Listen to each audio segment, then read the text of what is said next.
Waheshimiwa, na tuombe. Ewe Mwenyezi Mungu, ambaye kwa hekima na wema wako umeteua nyadhifa za viongozi na mabunge kwa ustawi wa jamii na utawala wa haki wa wanadamu, tukusihi utazame kwa neema nyingi sisi watumishi wako ambao umeridhika kutuita ili tutekeleze shughuli muhimu za jamhuri yetu. Tukuomba uteremshie baraka zako sisi tuliokutanika hapa, na utujalie tuyatende na kufikiria mambo yote yatakayofikishwa mbele yetu kwa njia ya haki na uaminifu, ili utukufu na sifa zako ziendelezwe, na ili kustawisha amani, ufanisi na heri ya nchi yetu na wale ambao haja zao umezikabidhi mikononi mwetu. Amen.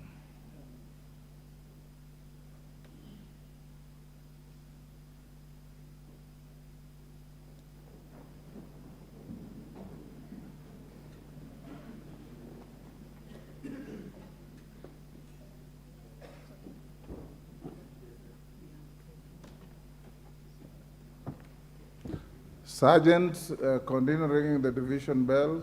We have no quorum.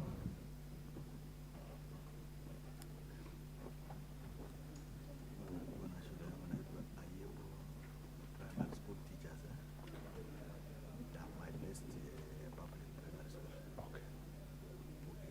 1 minute to take.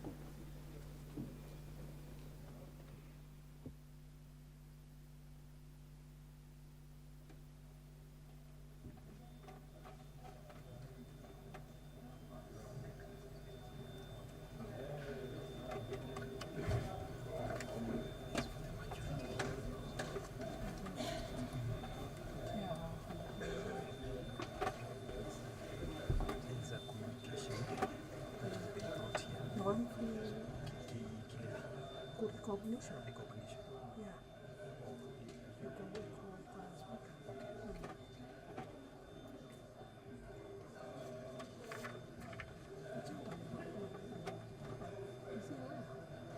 He might not be aware because I am told he has not. Yeah, he has not signed that one. That one, he has not signed it. So they had brought an advance copy here, just in case. And they are sitting there already.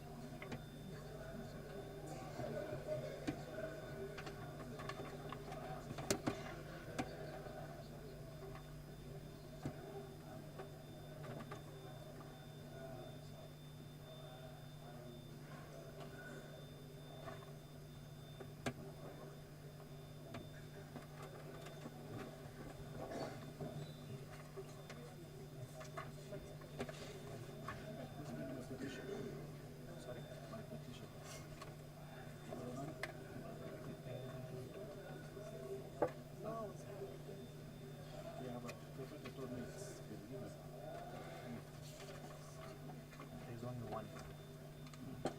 There's only one. Not all of mine.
If you're just joining us, these are live pictures from the National Assembly.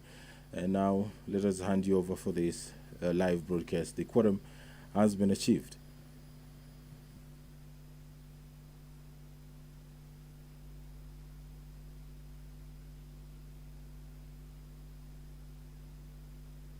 Orders, Sergeant. We now have quorum. Clerk. Order number 1, administration of oath. Order number 2, communication from the chair.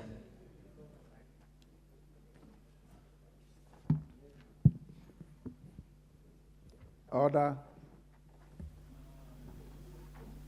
Take your seats.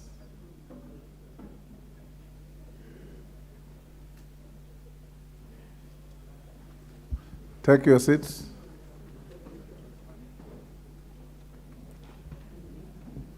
Honorable members, I wish to recognize members of the County Assembly of Kilifi.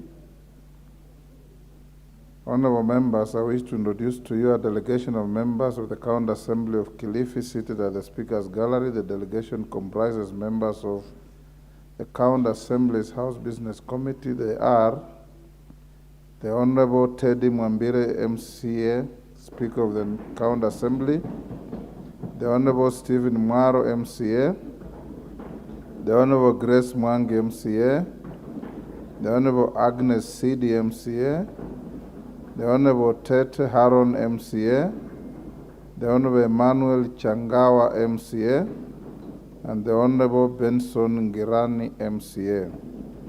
Honorable members, the delegation is accompanied by 5 officers of the County Assembly. They are on a visit to benchmark with the National Assembly with a view to learning best practices and sharing experiences in the execution of their mandates. Honorable members, on my own behalf and that of the House, I wish to welcome them to the National Assembly and wish them a fruitful engagement. Thank you. Honorable Shuria and Honorable Hassan, when the Speaker is delivering a communication, you are supposed to be in silence. But you have continued engaging in animated discussions, which is not right. Yeye ndiye amekuharibu. Next order. Order number 3, messages. Honorable members, order Tongoyo.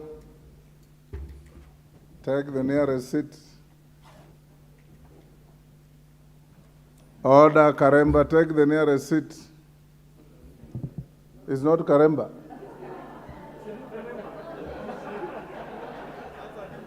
Order. We have a new Mugorino. We take note of your changed faith. Honorable members, I have a message from the Senate on the passage of the Economic and Social Rights Bill, Senate Bill number 7 of 2022. Honorable members, pursuant to the provision of Standing Order 41-4 of the National Assembly Standing Orders, I wish to convey to the House that I have received a message from the Senate regarding the passage of the Economic and Social Rights Bill, Senate Bill number 7 of 2022. Honorable members, the Economic and Social Rights Bill, Senate Bill number 7 of 2022, was published via Kenya Gazette Supplement number 178 of 9th November 2022. The bill seeks to provide for preservation of human dignity and enforcement of economic and social rights, to provide a framework for the promotion, monitoring, and enforcement of economic and social rights, and to establish mechanisms for monitoring and promoting adherence to the national and county governments to Article 43 of the Constitution. Honorable members, the message conveys that on Tuesday, 20th June 2023, the Senate considered and passed the said bill with amendments. The Senate now seeks the concurrence of the National Assembly on the bill pursuant to Article 110(4) of the Constitution and Standing Orders 46(1) of the Senate Standing Order. Honorable members, Standing Order 1431C of the National Assembly Standing Orders requires the Speaker to cause a bill received from the Senate to be read a first time upon conveyance of its message. I therefore direct the clerk to have the bill listed in the order paper for the first reading at the next sitting. After being read a first time, the bill will stand committed on to the Departmental Committee on Justice and Legal Affairs for consideration. I thank you. Now, Honorable Kagombe, You will have to satisfy the House that the gear on your head is a religious gear to which you are an adherent, otherwise you'll be improperly dressed. Next order.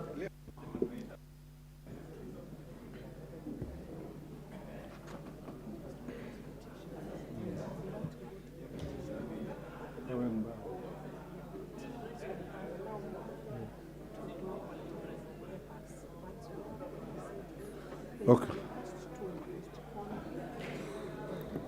Order number 4, petitions. Order number 5, papers. Now we have petitions. There is a petition on the order paper by the Honorable Badi Twalib. He has written to the Speaker requesting that this petition's presentation be stayed to next week because is it the same one you want to present? Because he's unable to attend the House today and the Speaker has accepted to that. Honorable Owen Bayer, your petition is not here yet. Pardon? Yeah, I'll give you an opportunity when we are present at order number 5 to present your petition. Next order. Yes. Yes, Honorable Wangwe. Thank you, Honorable Speaker. Honorable Speaker, when Wakagombe was walking in, you did mention to yourself, to us, that unless he justifies his dress, he is improperly dressed. That instruction, Honorable Speaker, is hanging. We don't know whether you meant that he leaves the House or he has to clarify. Honorable Kagombe, what is that on your head?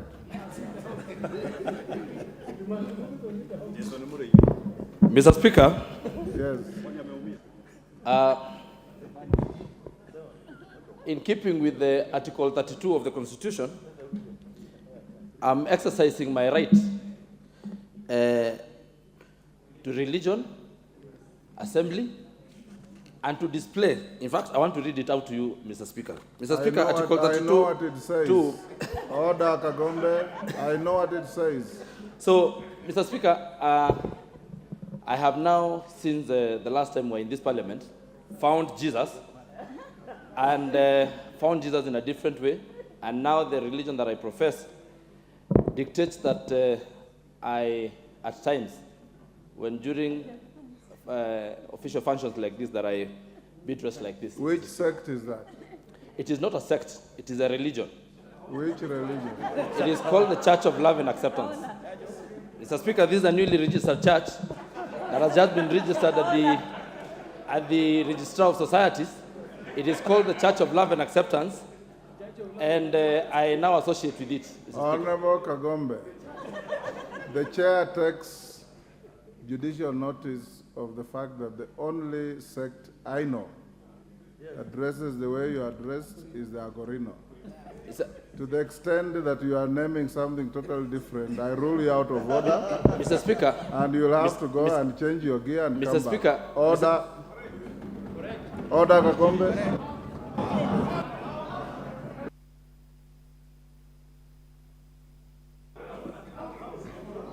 Order number 5, papers. Next order. Honorable Kagombe, Karemba has notified the Speaker in writing that is an adherent to the Agorino sect, which is commonly known to wear that kind of headgear. You're out of order. Go and change and come back.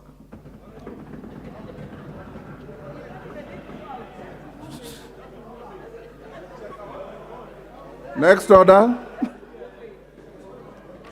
Order number 5, papers. With the mic, yeah, say. Thank Hold, you. Honorable Naomi. Karemba is now a stranger in the house. Kagombe, sorry. Apologies to Karemba. Kagombe, you are now a stranger in the house. But when you are properly dressed, I'll allow you back.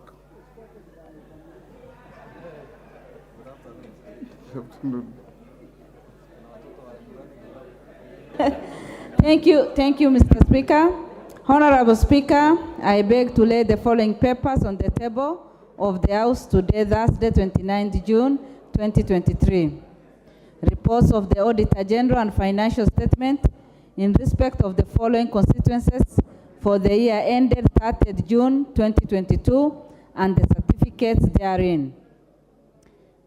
A. Mbere South, B. Mbere North, C. Mandera East, D. Mandera West, E. Mandera South, F. Mandera North, G. Mandera East, H. Wajir North, I. Buri, J. Sigor, K. Mara, L. Ijara, M. Banisa, N. Balambala, O. Igembe South, P. Loima, Q. Keio North, R. Tigania West, S. Saboti, T. Kapenguria, U. Lagdera, V. Dadab, W. Lave, X. Lamu East, Y. Lamu West, and Z. Garissa Township. Number 2, Bank Supervision Annual Report for the year ended 2021 from the Central Bank of Kenya. Mr. Speaker, I lay. Thank you.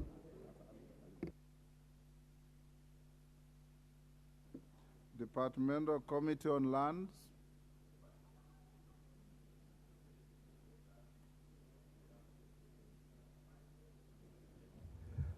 Thank you, Mr. Speaker. On behalf of the Chair of Lands Committee, I beg to lay the following paper on the table of the House today, Thursday, 29th June 2023. Report of the Departmental Committee on Lands on its consideration on the National Rating Bill, National Assembly Bill number 55 of 2022. I beg to lay, Mr. Speaker.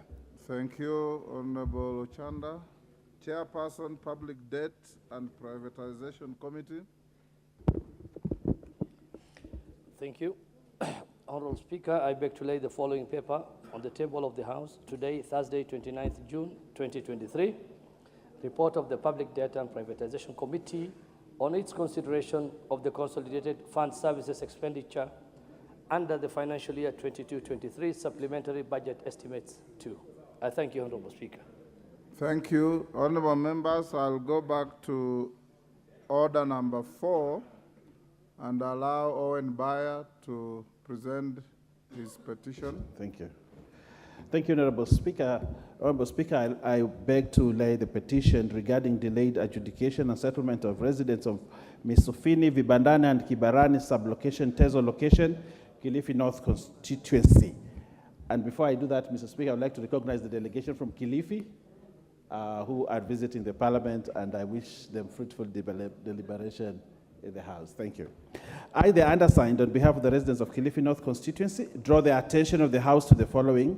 1, that the people of Misufini, Vibandana, and Kibarani sublocation, Toza location, Kilifi North constituency, have occupied a piece of land registered as plot number 5046/5 in the name of Coast Development Company Limited, measuring 265 acres for more than 50 years.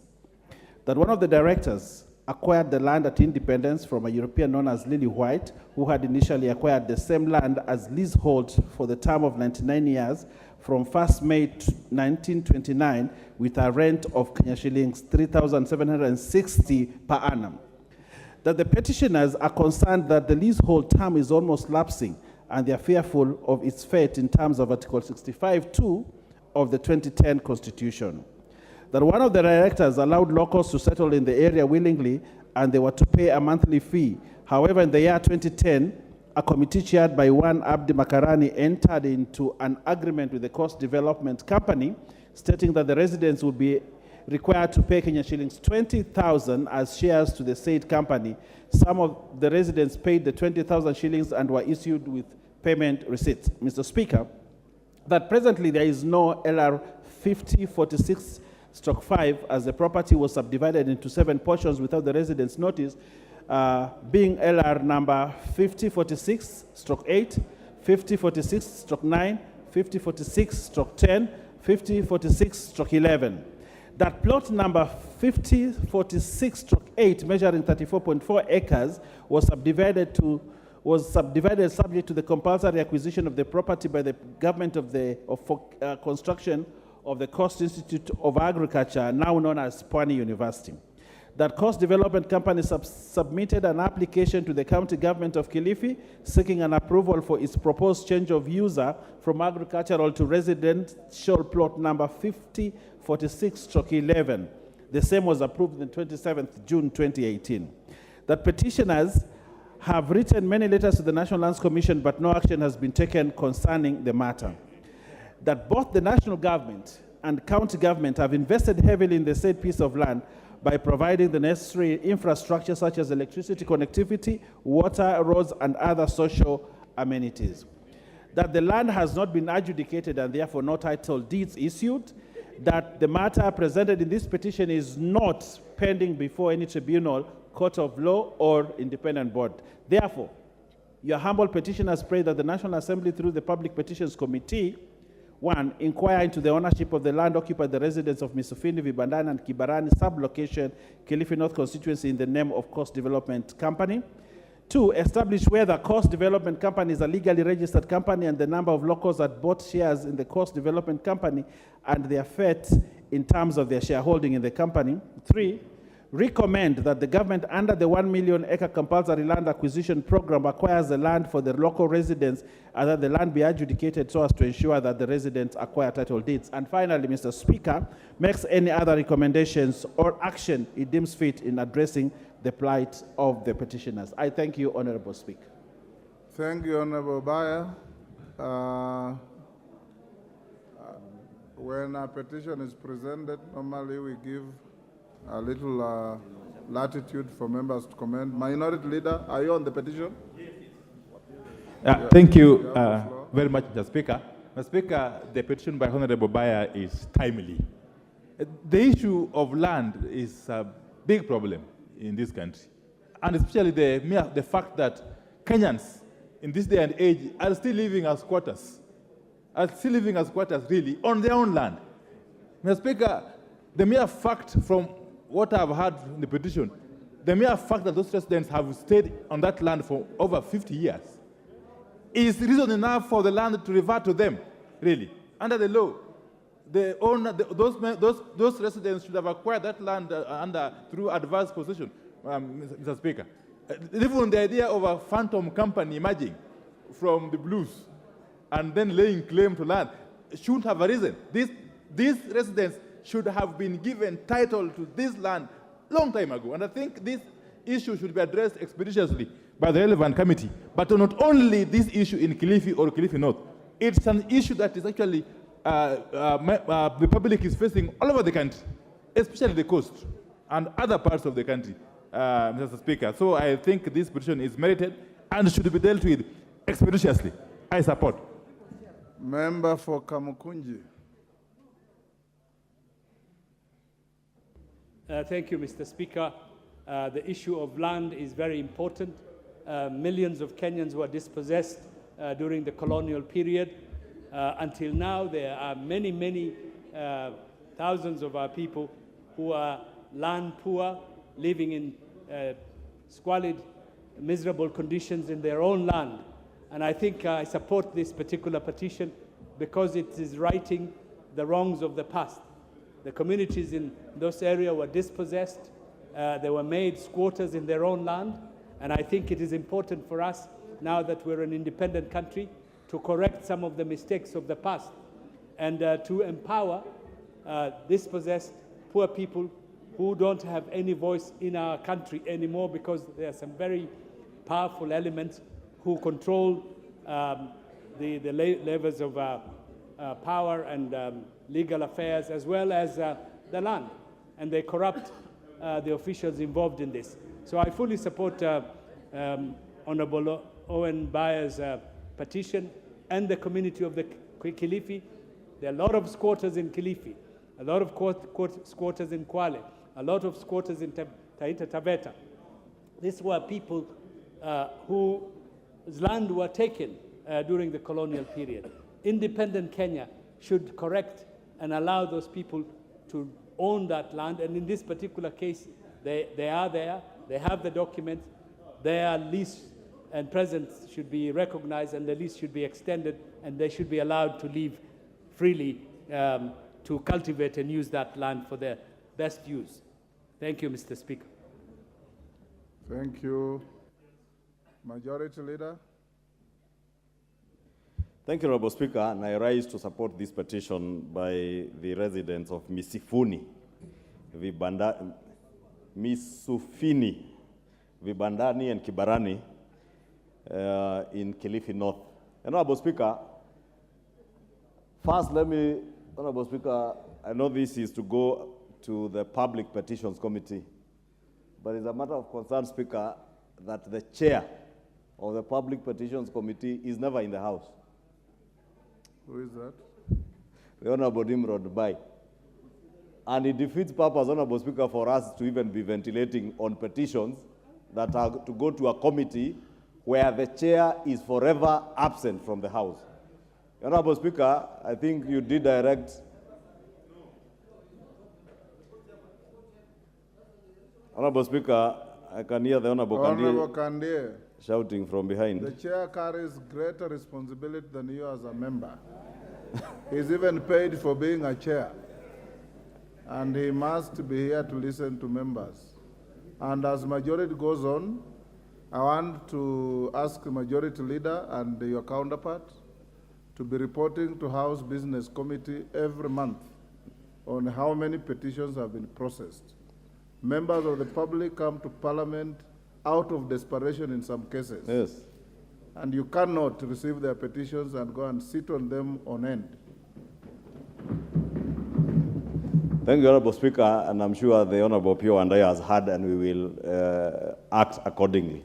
But I was just noting as a matter of concern, Honorable Speaker, because it's important that whenever business is being transacted that will appear before a committee, the chair to be present. And I think the chair of this Public Petitions Committee ought to know that under the particular order that we are in, every time the House rises, there will be petitions that may end up in his committee. But Honorable Speaker, allow me to also note that these cases where a director of a company ends up taking over land, huge tracts of land that belongs to residents of certain areas, is not just in Kilifi.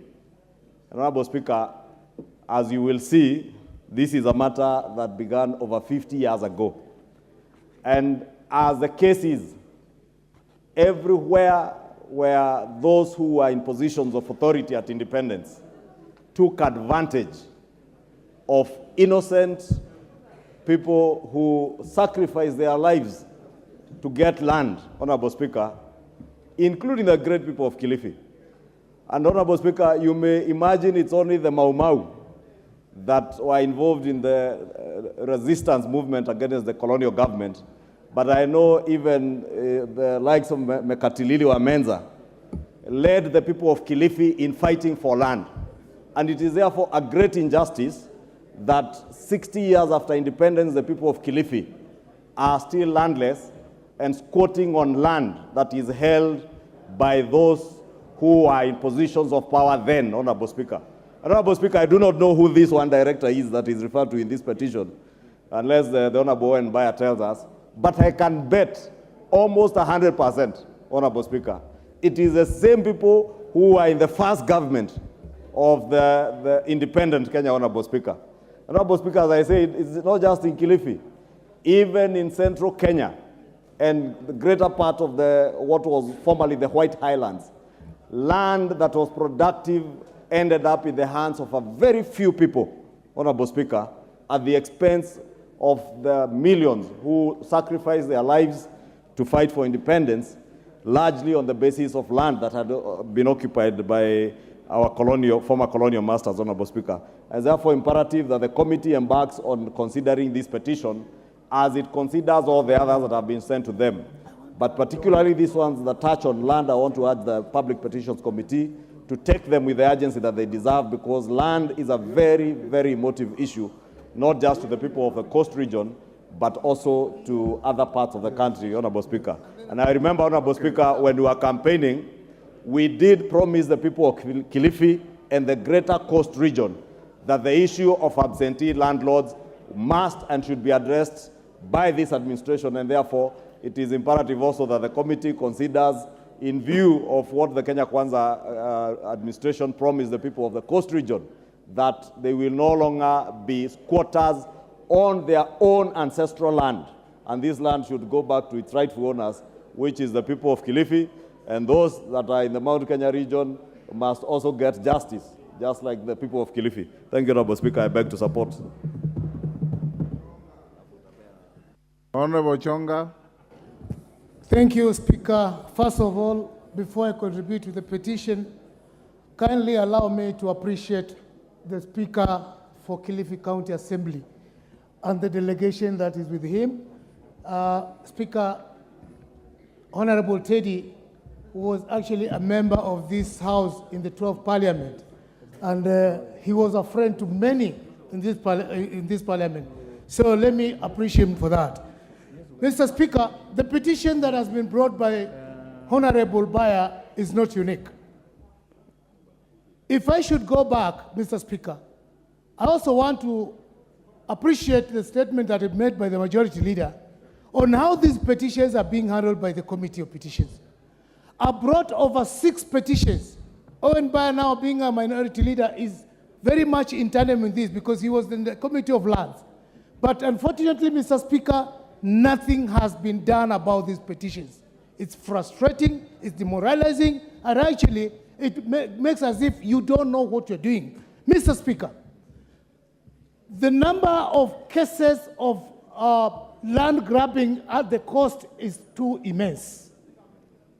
Honestly, what is going on right now, people move to Athi House, they get whatever papers, the next day, eviction order is on the people who are sitting on that line. It is time, Mr. Speaker, that this House comes up with reasonable laws so that such people can be defended from the agony they undergo from land grabbers, Mr. Speaker. In Kilifi South alone, I think I know of 8 cases which I've already brought here. Time has come. Every human being has a right to live, every human being has a right to own land. But the cases that have been coming of late, from people who are nothing but land grabbers, are making some people to live very uncomfortable lives. Mr. Speaker, I stand and strongly support the petition by Mr. Owen Bayer. Thank you. Honorable members, Bukosa, you will be the last. Thank you, Honorable Speaker, for allowing me to contribute to the petition by the member for Kilifi. Just allow me also to join my colleagues to welcome the Speaker of Kilifi County, the Honorable Deti Mwambire, who was in this parliament, in the last parliament, and as Honorable Chonga puts it, he was a friend to many. Honorable Speaker, this petition is very, very important, and I hope that the petition committee will be able to table a report in this House, because matters about land in the coast region, in the Rift Valley, especially in the North Rift, is a very, I would say, a very touchy issue, and it's a very sensitive matter that we are hoping that with the government putting up money to purchase about 1 million acres, I hope that the squatter issue will be sorted out, not just in the coast, but also in the North Rift. And Mr. Speaker, you know you're also one of those people, leaders from Trans Nzoia and Western. And you know the issue of squatters in Trans Nzoia is a very emotive issue that needs to be handled and be resolved once and for all. So I'm hoping that this committee will be able to table a report in this House with good recommendations that have far-reaching effects, not just in the people of Kilifi, but in the whole of our country. With those few remarks, Honorable Speaker, I want to support the petition. Thank you. The petition stands committed to the Committee on Public Petitions, and they have to finish their work in 60 days. Oh, Now that is the original Karemba that this house knows, yes. Thank you. Before I go to the next order, honorable members, allow me to acknowledge the presence in the public and speakers gallery of the following visitors: Shakaina Presbyterian Primary School from Juja, Kiambu; Good Samaritan Secondary School from Mwea, Kirinyaga; Orero Boys High School from Rangwe, Homa Bay; Anzila Catholic Academy from Kesesi, Uasin Gishu; Restoration Education Center from Dagoret North, Nairobi. Then there is a CBO from the Community Action for Teenage Pregnancy. The CBO has organized a visit for the following schools in a bid to develop the leadership skills and exposure for the youth involved in their programs: Dandora Secondary School, Parkview Schools, St. Mary's Kibuk Secondary School, Ushirika Secondary School, Kangema High School, Terminus Adventist School, James Gishuru Primary School, Prince of Peace Secondary School, Giashuki Boys High School, Ishagaki Boys High School, Aquinas High School, Waithaka Boys High School, St. Patrick's Boys High School, St. Clair Gatitu Girls High School, Maseno School, Gibuda Girls High School, Kinyui Boys High School, Dandora High School, Rushu Girls High School, and Gachoire Girls High School. You are all welcome to the House of Parliament, and on behalf of myself and the House, we welcome you to feel free in the chamber. Next order. Order number 6, notices of motion. Peter Nabulindo.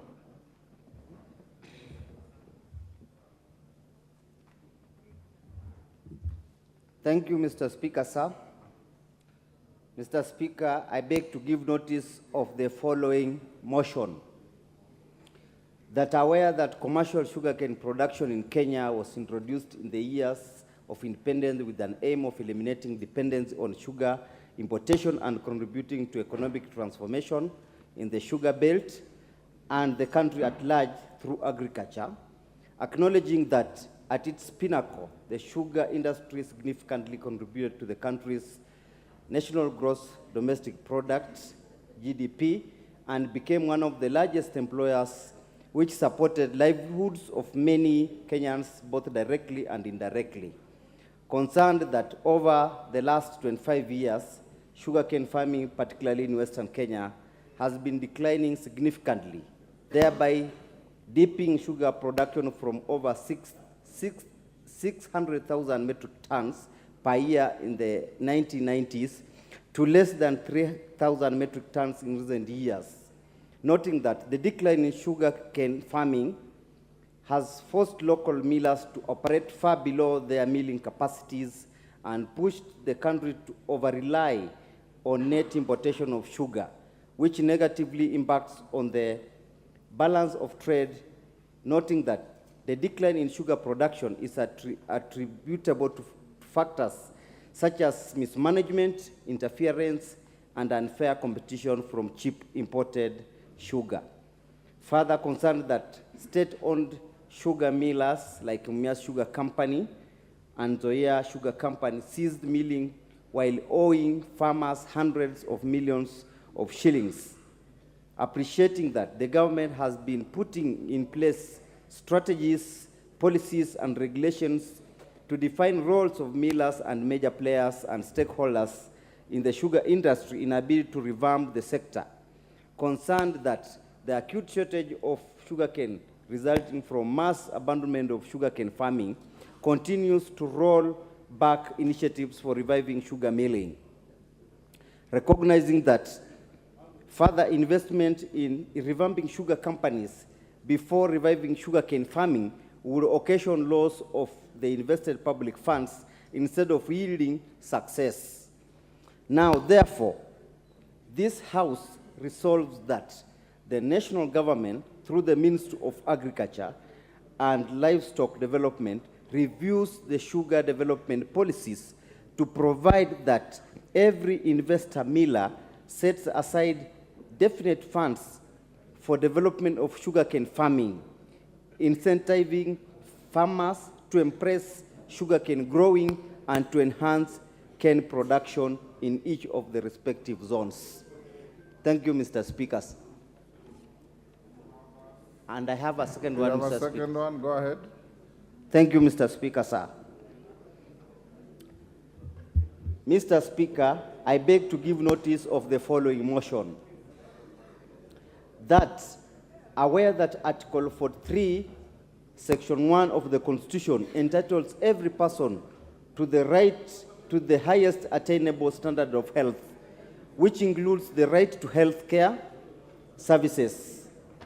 Further aware that every year an estimated 14,000 children born in Kenya suffer from sickle cell and hemophilia diseases, with the highest prevalence rate being within Western, Nyanza, and coastal regions. Concerned that failure to undertake sickle cell and hemophilia screening at birth hinders timely administration of appropriate treatment and other mitigation measures to forestall high infant mortality caused by preventable diseases like malaria. Cognizant that national population surveys does not include data on sickle cell and hemophilia diseases. Concerned that the dearth of data and information negatively hinders prioritization of resources and implementation of sickle cell disease management programs. Recognize that the number of infant deaths caused by the disease continues to grow as a result of underfunding due to lack of data on the number of cases of the killer disease. Now, therefore, this House resolves that the national government, through the Ministry of Health and in conjunction with the county governments, conducts awareness and sensitization programs on sickle cell and hemophilia diseases and supports research and training for medical personnel on the two diseases. And B, puts in place measures for mandatory screening of newborns in sickle cell and hemophilia diseases in all public health facilities in the country in order to create a database to guide funding and other interventions aimed at curbing the diseases and reducing infant mortalities resulting from the diseases. Thank you, Mr. Speaker, sir. Honorable Nablindo, Honorable Bernard Kitur.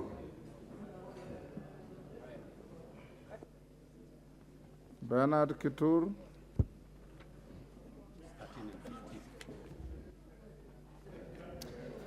Honorable Speaker, pursuant to Standing Order 33-1, I seek leave for the adjournment of the House for purposes of discussing a matter of urgent national importance regarding the ongoing incidences of insecurity in Lamu County.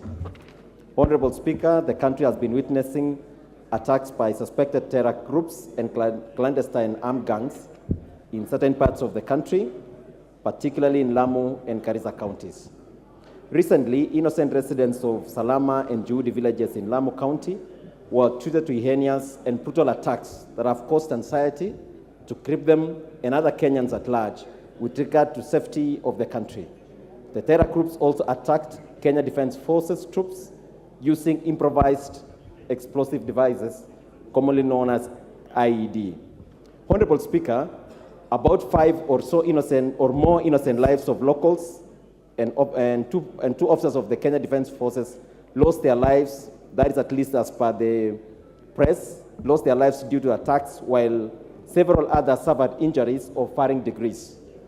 Residents in the affected areas remain tense due to the fear of recurrent attacks, which is interrupting the social and economic order of their lives and rolling back the gains made in bolstering social economic development. There is therefore an urgent need for this House to discuss the matter with a view to charting a way forward on how to better equip KDF and other security agencies in order to bring to an end these attacks and secure the well-being of the residents. Honorable Speaker, it is against this background that I seek leave for adjournment of the House to discuss this matter of great national concern. Thank you very much, Honorable Speaker. Thank you, Honorable Kitur, for your motion to get the nod of the House. You need 20 members to stand in your support.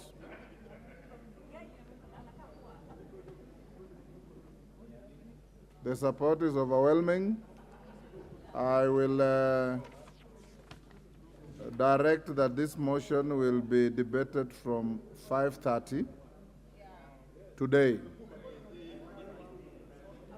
Members, you may take your seats. 5:30.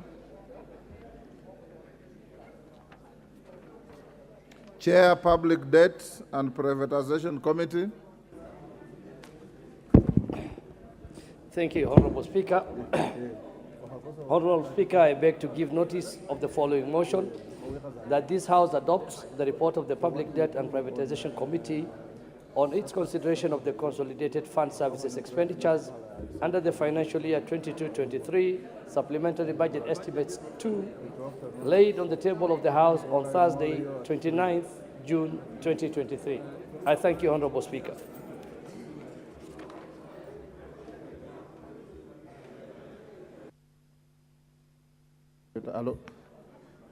Thank you. Next order. Order number 7, questions and statements. Hold. Yes, Kamket. Mr. Speaker, at the beginning of this parliament, you made an order that bills that had lapsed be reintroduced, and that such bills can skip even the first reading, the rigorous first reading. Mr. Speaker, I had a bill, I am among those members who had a bill, the Equalization Fund bill. And I wrote to Mr. Speaker, and I'm worried about the fate of this bill. It looks like the Committee on Finance is either sitting on it, or I do not know what they want to do with that very important enabling legislation, Mr. Speaker. Could I ask, Mr. Speaker, that you help me intervene in that matter, Mr. Speaker? Chair Finance, are you dealing with the bill the member for Tiati is asking about? Thank you, Honorable Speaker. Indeed, we did receive the bill from the Honorable Kamket. It is one of the bills that the Committee of Finance and National Planning is processing, and he should certainly be hearing from us in the next, before the end of 14 days. Okay, thank you. Kamket, I hope your affairs are allayed. Next order. Order number 7, questions and statements.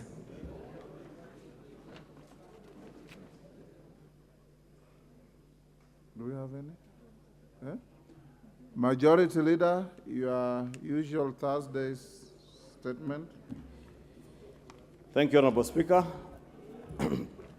Pursuant to the provisions of Standing Order 44.2a, I rise to give the following statement on behalf of the House Business Committee, which met on Tuesday, 27th June 2023, to prioritize the business for consideration during the week. Honorable Speaker, as members are aware, yesterday, Wednesday, 28th June 2023, was a public holiday marking Eid ul-Adha, and I would like to convey my belated wishes to our Muslim brothers and sisters, some of whom are still observing the holiday today. Honorable Speaker, due to the public holiday yesterday, the appearance by the Cabinet Secretaries that had been scheduled for yesterday has been deferred to next week. Therefore, in accordance with the provision of Standing Order 42A, 5, and 6, I wish to convey the following Cabinet Secretaries are scheduled to appear before the House on the afternoon of Wednesday, 5th July 2023, to respond to questions as follows. The Cabinet Secretary for Water, Sanitation and Irrigation to appear to respond to the following questions. One question by private notice, number 007 of 2023, by the member for Alego Usonga constituency, the Honorable Samuel Atandi, MP, regarding the collapsing dikes around Lake Kanyaboli, which have resulted in flooding of the area and displacement of people. Question number 158 of 2023 by the member for Ikolomani constituency, Honorable Bernard Shinali, MP, regarding the implementation of the Moyes Bridge, Matunda Water Supply and Sanitation Project. 3, question number 159 of 2023 by the member for Turkana Central, Honorable Joseph Emathe, MP, regarding the status of Naoros and Nadoto irrigation scheme in Turkana County. And 4, question number 247 of 2023 by the member for Rongo constituency, the Honorable Paul Abur, MP, regarding the stalling of Rongo Town Water Supply Project. 2, Honorable Speaker, is the Cabinet Secretary for Labor and Social Protection to appear to respond to the following questions. Question number 088 of 2023 by the member for Konoin constituency, Honorable Brighton Yagon, MP, regarding the welfare of Kenyans working in Saudi Arabia and efforts geared towards regulated licensing of recruiting agencies. 2, question number 089 of 2023 by the member for Yata constituency, the Honorable Basil Robert, MP, regarding incorporation of senior citizens into the older persons cash transfer scheme. 3, question number 090 of 2023 by the member for Konoin constituency, Honorable Brighton Yagon, MP, regarding formulation policy framework to support children whose parents or guardians are incarcerated.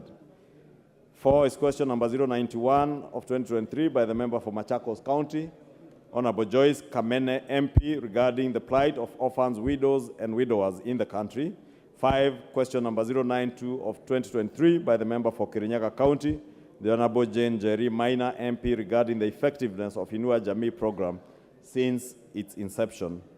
And 6, question number 160 of 2023 by the member for Kiambu constituency, the Honorable John Mashua Waithaka, MP, regarding eligibility of cancer survivors being registered as persons with disabilities.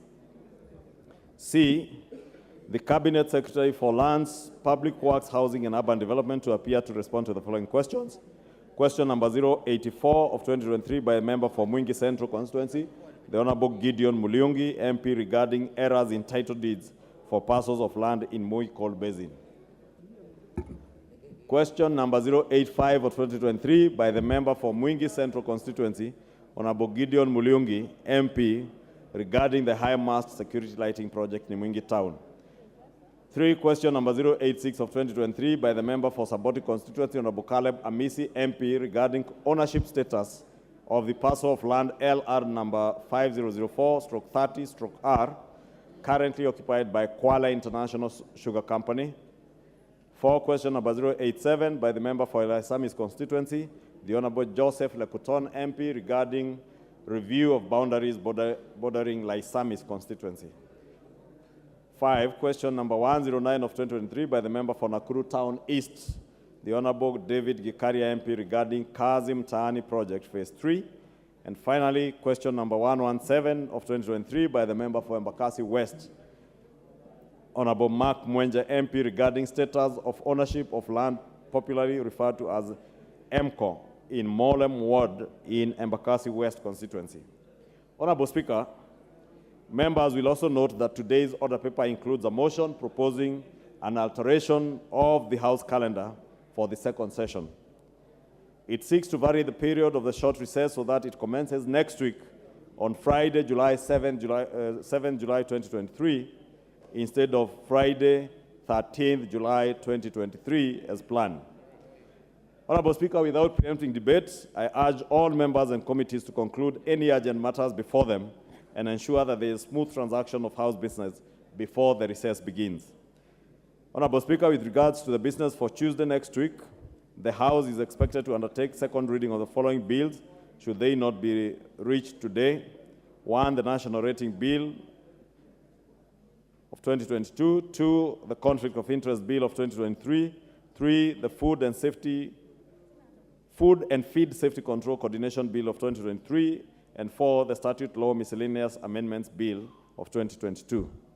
Debate will also be undertaken on the following motions, should they not be concluded today. 1, ratification of the Bamako Convention on the ban of the importation into Africa and the control of transboundary movement and management of hazardous waste within Africa. 2, the Public Finance Management National Peace Support Operations Fund Regulations of 2023. 3, ratification of the Minamata Convention on Mercury. 4, the Defense Cooperation Agreement between the Government of Kenya and the Government of Seychelles. 5, report on the Consolidated Fund Services expenditures under the financial year 2023-2024 budget estimates. And 6, report of the Kenyan delegation on the Parliamentary Dialogue on United Nations Convention Against Corruption, UNCAC, and Global Parliamentarians Against Corruption, GOPAC, Annual General Meeting. Honorable Speaker, the House Business Committee will reconvene again on Tuesday, 4th July 2023 to schedule the business for the rest of the week. And I wish to lay this statement on the table of the House, and my apologies for it being too long today. Next order. Thank you, Majority Leader. Order number 8, motion, ratification of the amended Nairobi Convention and the Protocol for the Protection of Marine and Coastal Environment of the Western Indian Ocean from land-based sources and activities. Question to be put. Order, honorable members. Order.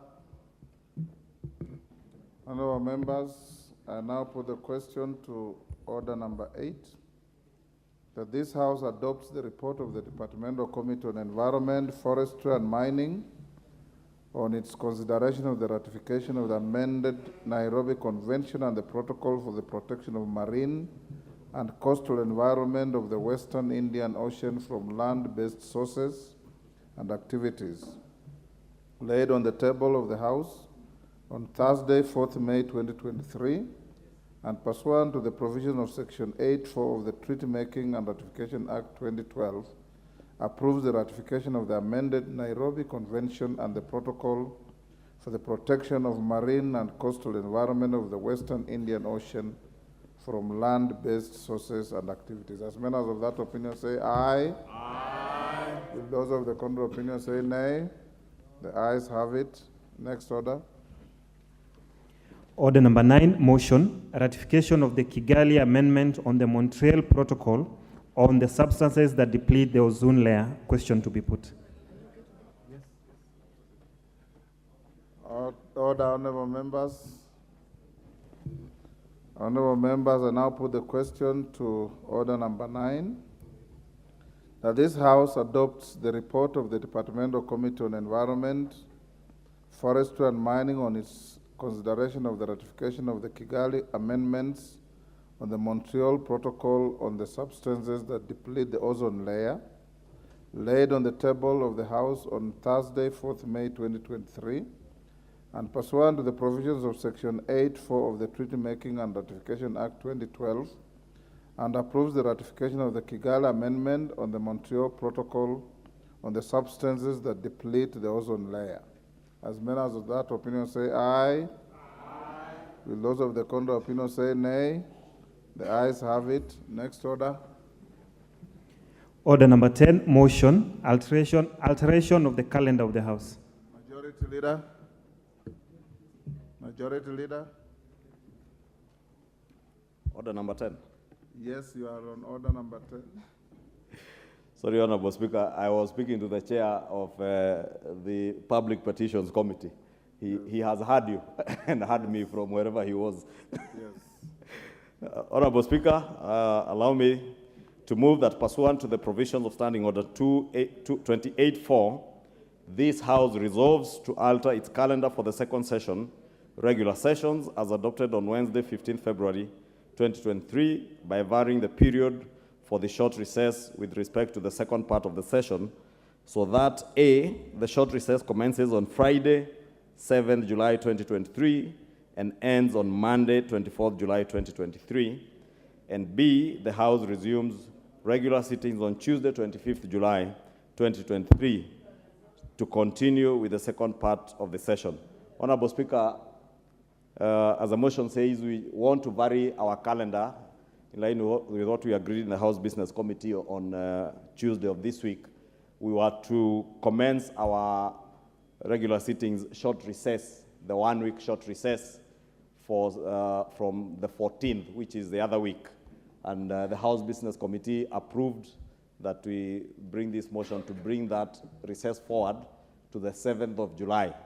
Appreciating, Honorable Speaker, that the National Treasury has been able to disburse 100% of the GAF funds and almost 90% of NGCDF, and I think they should be completing, if not complete, I think they have completed even NGCDF. And for the first time before the end of a financial year, all disbursements for NGCDF, even amidst the difficulties that have been there in terms of raising revenues, they have worked hard to disburse this money, and I'm sure the NGCDF board is now in the process of disbursing that money to constituencies. Honorable Speaker, appreciating that members of Parliament, when there are regular sittings of the House, except probably myself and the Honorable KJ, and a few other members who don't have the rare privilege of enjoying any mileage claims. But we enjoy the rare privilege also of being able to access our constituencies even at the time the House is sitting. Members may not have a lot of time to engage with the members of the public, especially this being at the beginning of a new financial year. And as the leaders in their constituencies, and Honorable Speaker, you know, these members of Parliament have no role now in CDF. They are not patrons of CDF. They don't administer the fund. They don't implement it. They are strangers in CDF committees. But they have a huge responsibility to ensure that, one, they are oversighting the implementation of those projects. And especially at a time like now when money is released in huge tranches, many of fund managers back in our constituencies, knowing there is no meaningful oversight on the ground, may take advantage, and members will find their CDF money is being misused or misappropriated. And you know, when CDF money is misappropriated in your constituency, the media will not mention the fund manager or the committee. They will say the Honorable Kimani Ichung'wa's constituency or the Honorable Robert Bui's constituency, money has been stolen. And they make it look like it is a member of Parliament. So it's important that members of Parliament get time off the regular sittings to go and shepherd the meaningful oversight of the implementation of projects in NGCDF and GAF for our gracious women reps. Two, Honorable Speaker, at the beginning of a new financial year, we are required to submit new proposals, or NGCDF committees are to submit new proposals. These proposals, as provided for in the Constitution, need to have gone through some form of public participation. And it is meaningful and active public participation. And that public participation can only be meaningful if the leaders in the constituencies, being the members of Parliament, are there to lead and offer guidance to members of the public to be able to ensure that even in the next financial year, projects that are proposed by your committees and forwarded to the National Board are projects that address the real, genuine concerns of the people on the ground and not the wishes of a few people who sit in our CDF committees. It was therefore found in the wisdom of the House Business Committee that we take this recess, we make it 2 weeks, so that we use that time, and also allow a number of committees that have not had time to sit when the House is sitting to also finalize many of the reports that are pending before committees, Honorable Speaker. With those very many remarks, Honorable Speaker, allow me to request the Honorable Leader of Minority, who is also a member of the House Business Committee, the Honorable Pio Wandai, and member for Parliament for Gunja, to second, but to also caution him that because this recess is starting on July 7th, that we are not giving you time to do other things other than go to Gunja. Therefore, Honorable Speaker, allow me to ask the Leader of Minority to second. And I beg to move. Honorable Sirma, who do you want to inform? He is finished. He has finished his contribution. Go ahead. Honorable Speaker, I would like to inform the Majority Leader that all the amounts due for members of Parliament, yes, for NGCDF, has been released by Treasury, and they are heading to their constituencies as by tomorrow, all the money will be in their accounts. So, Mr. Speaker, I would like to... Yeah.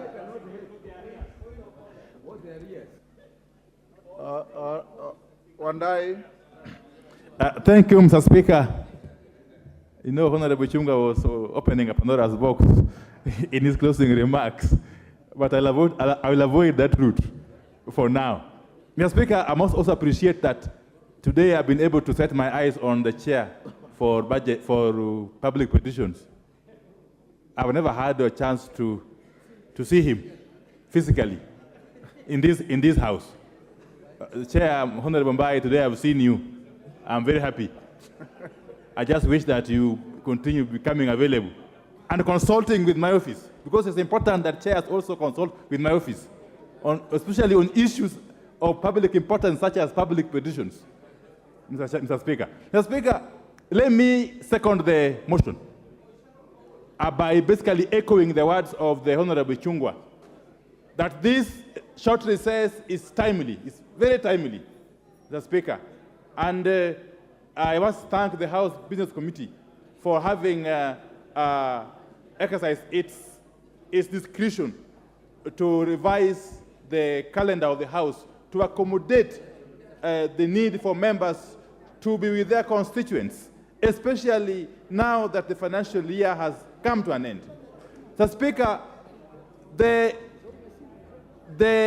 importance of the NGCDF can never be overemphasized. And it is also true, Mr. Speaker, that in many instances, many MPs who have been able to make it back to this House once, twice, or more times have been able to do so on account of how well their constituency CDF committees have managed those funds, Mr. Speaker. And the MPs, in the course of their day-to-day oversight and representation roles, have got a duty to ensure that these funds are utilized appropriately. Mr. Speaker, the national government CDF funds are some of the decentralized funds that have had the greatest possible impact at the grassroots. And therefore, I am pleased to learn that today the National Treasury has been able to disburse all the funds due in this financial year, which we are ending tomorrow. Mr. Speaker, I must thank members, honorable members, for having exerted this pressure from across the political divide. Because without that pressure, this money wouldn't have come, Mr. Speaker, I can tell you. From past experience, we have never had the opportunity to have these monies disbursed before the close of the financial year. Now, this is a first one on account of the pressure that has been exerted by members of this House. So that pressure must continue, so that even as we start a new financial year, these disbursements must be made on timely basis, so that these monies can be used to do the work they are meant to do, Mr. Speaker. Mr. Speaker, as we embark on the new financial year, I also hope that members of this House will guide their constituents accordingly in prioritizing new projects. And as we do so, let us also empower these constituency oversight committees, which under the current Act have a role to play in oversighting these funds. Mr. Speaker. Mr. Speaker, I can tell you, and those of us who are here for the first time, that if these funds are utilized prudently, there are very, very high chances that you will make it back to this House.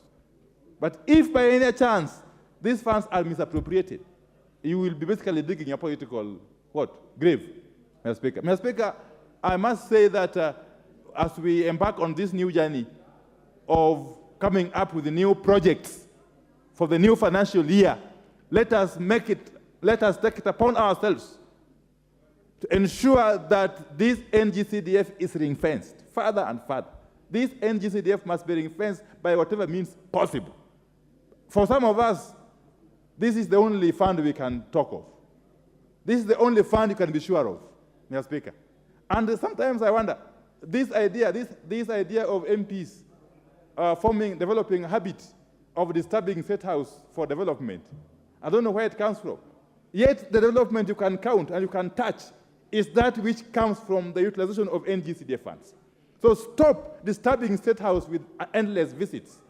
MPs from especially my side of the political divide. Stop wasting your time queuing at State House looking for so-called development, yet you have got an opportunity to develop your constituency using the NGCDF funds. which are being managed by your own committees, Mr. Speaker. Mr. Speaker, with those very many remarks, I wish to support. To second. And in response to Honorable Chepkonga's remarks, reiterate that development is not found in State House. Development is budgeted for in this House. And NGCDF is such development that needs to be utilized appropriately.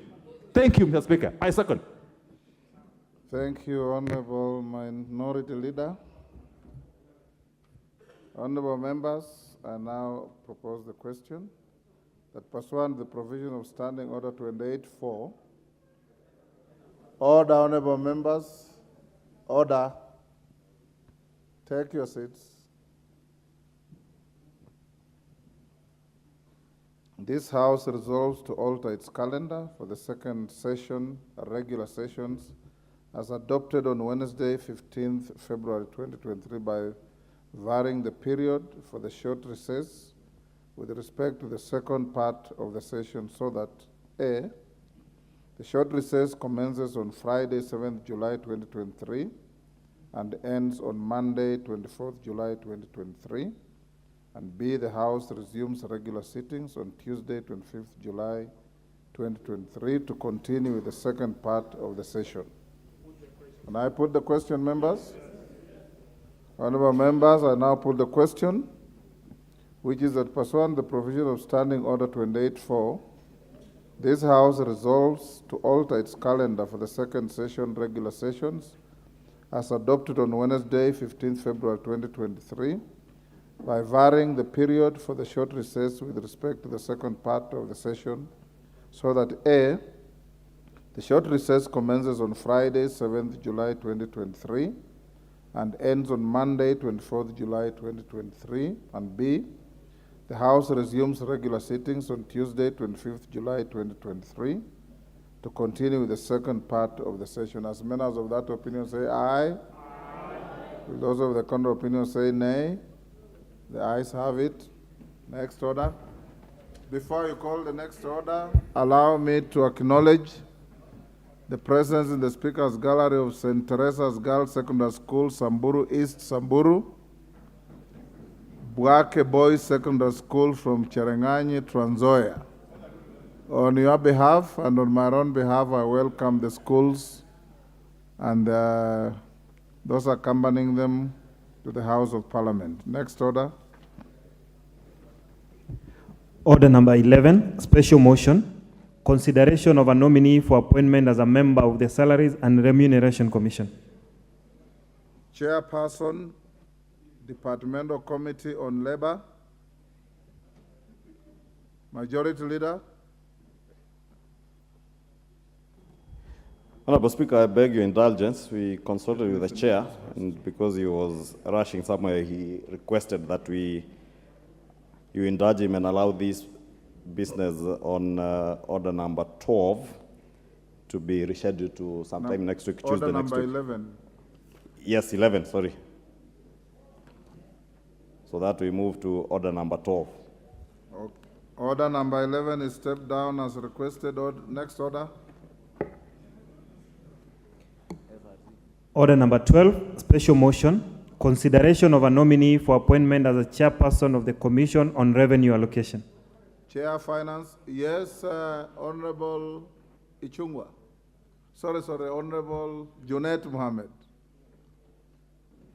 Mr. Speaker, I am not disagreeing with the request of the majority leader, but I wanted clarity, Mr. Speaker, whether it is procedural to step down an order just like that. It's only, Mr. Speaker, there is a way to do it. Not if first the chair of the committee is not there, he has not given valid reasons to the House why we should step it down. The authority to step it down only rests with the Speaker, and it's the Speaker who can do it on his own motion, Mr. Speaker, that I am rescheduling or reorganizing the order paper. Mr. Speaker, you know, if it becomes the norm, tomorrow another chair will just stand up there and request you, Mr. Speaker, I have some urgent matter in Garissa, can you just step down for me? This is a house of procedure, Mr. Speaker, so, Mr. Speaker, Honorable Junet, I fully agree with you, only that you are not privy to the fact that there was prior consultation between the majority leader and the chair. So when he stood up to speak, the chair was privy to what he was saying. And I had acceded to the stepping down of the order on account that the chair is unavailable this afternoon. So it will be on the order paper next week on Tuesday. Chair, Finance. Thank you, Honorable Speaker. Honorable Speaker, I beg to move that taking into consideration the findings of the Departmental Committee on Finance and National Planning in its report on the vetting of a nominee for the appointment as a chairperson of the Commission on Revenue Allocation laid on the table of the House on Tuesday, the 27th of June, 2023, and pursuant to the provisions of Article 215(2)(a) of the Constitution and Section 8(1) of the Public Appointments Parliamentary Approval Act of 2011, that this House approves the appointment of CPA Mary A.C. Wanyonyi as the chairperson of the Commission on Revenue Allocation. Honorable Speaker, Article 215(2) of the Constitution requires that a chairperson shall be nominated by His Excellency the President and approved by the National Assembly for the appointment as chairperson for the Commission on Revenue Allocation. The term of the chairperson of Commission on Revenue Allocation ended on the 28th of February 2023. Article 250C of the Constitution, as read together with Section 9(2) of the Commission on Revenue Allocation Act, provides that persons appointed as members and chairperson of the Commission shall serve for a period of 6 years and will not be eligible for reappointment. Honorable Speaker, on Tuesday, the 6th of June 2023, and pursuant to Article 215(2)(a) of the Constitution and Section 5 of the Public Appointments Parliamentary Approval Act, number 33 of 2011, and standing under 45(1), the Honorable Speaker notified the National Assembly of the nomination of CPA Mary Andeo Wanyonyi Chebukati by His Excellency the President for approval for the appointment as a chairperson for the Commission on Revenue Allocation. Subsequently, the name of the nominee, her curricula vitae, and reports of the selection panel on her recruitment were committed to the Departmental Committee on Finance and National Planning for approval, hearing, and reporting to the House. Honorable Speaker, in compliance with Article 118(b) of the Constitution and Section 6(4) of the Public Appointments Parliamentary Approval Act, number 33 of 2011, the committee placed an advertisement in the print media on Tuesday, the 14th of June 2023, informing the members of the public on the nomination, the date, and place for the approval hearing. Honorable Speaker, the committee also invited the public to submit memoranda on the suitability of the nominee in conformity with Section 6(9) of the Public Appointments Parliamentary Approval Act.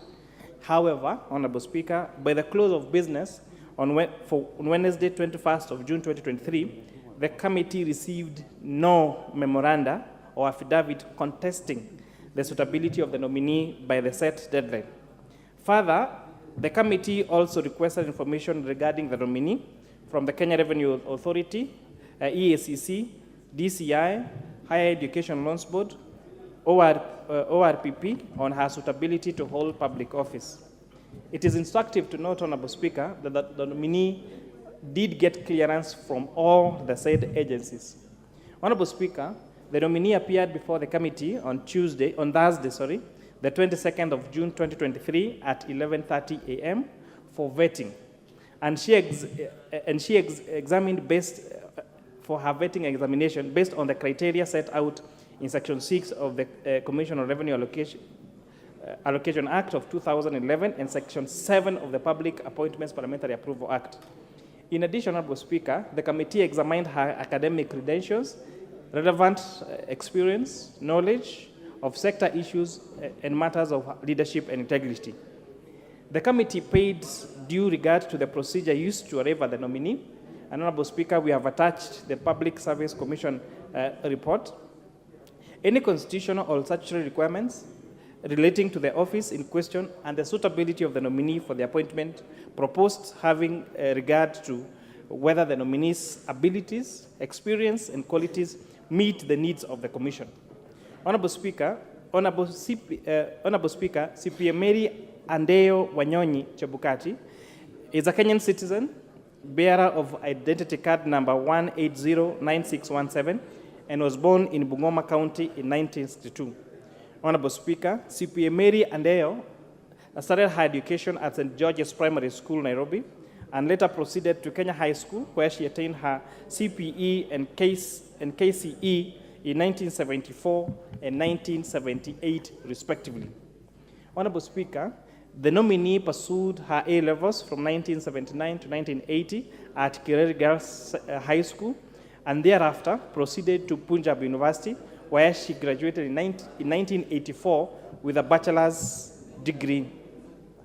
The nominee, Honorable Speaker, further proceeded to Eastern and South African Management Institute, Sami University, in Arusha, Tanzania, where she enrolled for a MBA, consequently graduating in the year 2014. Honorable Speaker, CPA Mary Andeo Wanyonyi is a certified public accountant with good standing with the Institute of Certified Public Accountants. She is also a financial analyst and a certified professional mediator. And for all these qualifications, she has good standing with the respective professional bodies. She's also tax compliance with the tax compliance certificate being issued by the Kenya Revenue Authority. On her work experience, Honorable Speaker, CPA Mary started her career as an accountant in 1985, starting off at the office of the Vice President in the Ministry of Home Affairs, before she was promoted to an accountant one at the Ministry of Supply and Marketing in 1989. Honorable Speaker, it was interesting to note one of our members of our committee, one CPA Oyula, who was then the Paymaster General, was one of the referees of CPA Mary because she was then her junior accountant when CPA Oyula served as the Paymaster General at Treasury. Honorable Speaker, she then was promoted to an acting principal accountant at the Ministry of Finance, later worked as a district accountant, Kwale District Treasury, and deputy district accountant at Mombasa District Treasury between 1998 and 2012. After that, she was promoted to become the chief accountant or the deputy head of accounting unit department at the Ministry of Foreign Affairs, a position she served between 2011 and 2012.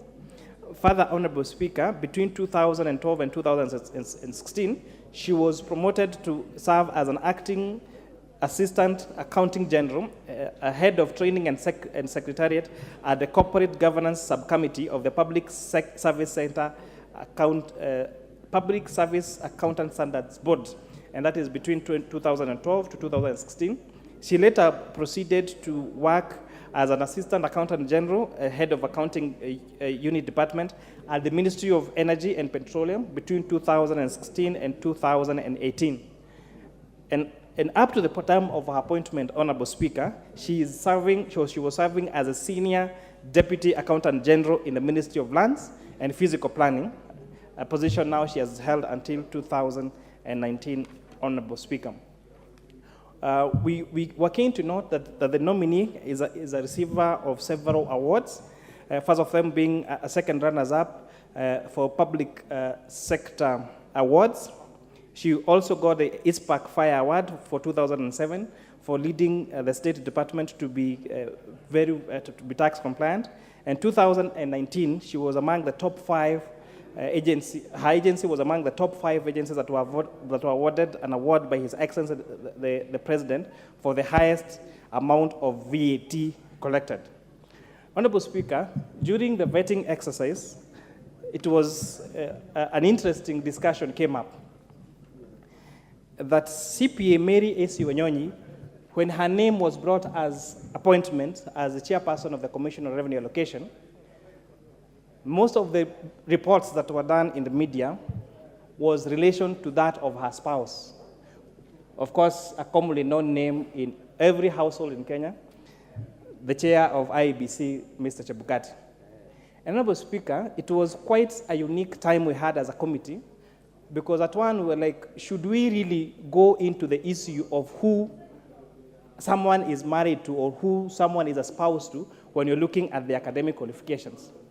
And of course, CPA Mary took up the task and went to explain how throughout her very well decorated career of 37 years, as I have read out to you and as a committee was able to establish, the issue of who she was married to was never a point of discussion. It was only until that she was nominated for the position of chairperson for Commission of Revenue Allocation that the question of who her spouse is came into discussion.